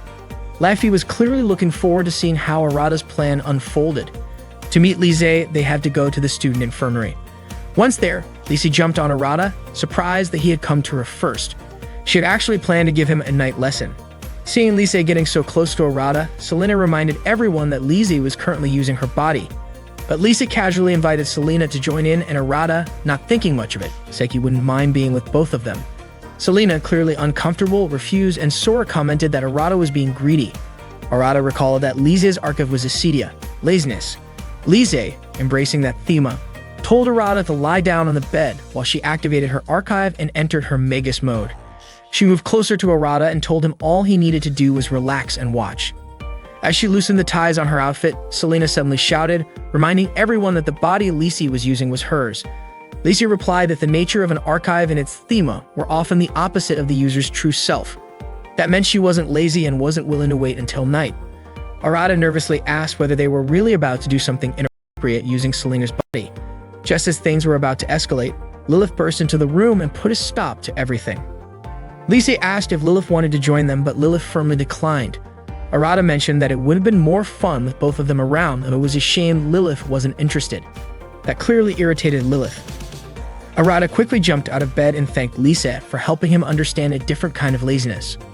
Lise casually remarked that all that was left were some rather naughty activities, but Selena and Lilith immediately shut that idea down. Arata and Sora then dashed down the school corridor. Suddenly, Yui called out to him and asked if he was running away from Lilith. She offered to help. Activating her magic through the Archive of Avaricia, Yui cast a spell, Arc Symphony, which unexpectedly caused Selena to fall asleep. Taking advantage of the moment, Yui brought Arata into her dream world, where she planned to teach him about Avaricia.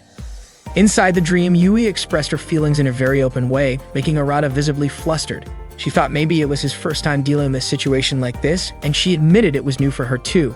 When Yui leaned in, trying to kiss him, Arata stopped her, realizing that this intense desire might be what people call greed. Yui agreed and confessed that she didn't need anyone else but him, she just wanted to be with him. Arata appreciated how sincere she was, but he still felt uneasy. She then asked if he preferred her childlike form instead. Arata responded that maybe it was cute, but wouldn't that count as lust? Yui insisted that it wasn't, though she admitted she was capable of those feelings too. Arata reminded her that 2 of the 7 deadly sins shouldn't be taken so lightly. Yui nodded, understanding that Lilith would probably scold her if she found out. Then Yui transformed into her younger form. Arata gently reminded Yui not to say that she only needed him. After all, Leafy and the others were also important friends. Yui agreed and promised to be more thoughtful. Arata understood that Yui wasn't greedy by nature, and that's why she represented greed in the Trinity Seven. Yui admitted that she had always been asleep in the past, so she never really wanted anything. But lately, she started feeling greedy because she wanted to have fun forever with her friends. Arata patted her head and told her he felt the same. After parting with Yui, Arata headed to the bath. Unexpectedly, Akio showed up, saying she wanted to talk about her archive and chose the bath as the place to do it. Arata didn't mind, but he wondered if it was okay to be in the bath together. Considering Mira, Akio's close friend, always said she'd never share a bath with him, calling him a dirty guy. Akio invited him to join her anyway, and as soon as Mira saw them, she ran off to her room with her face beet red.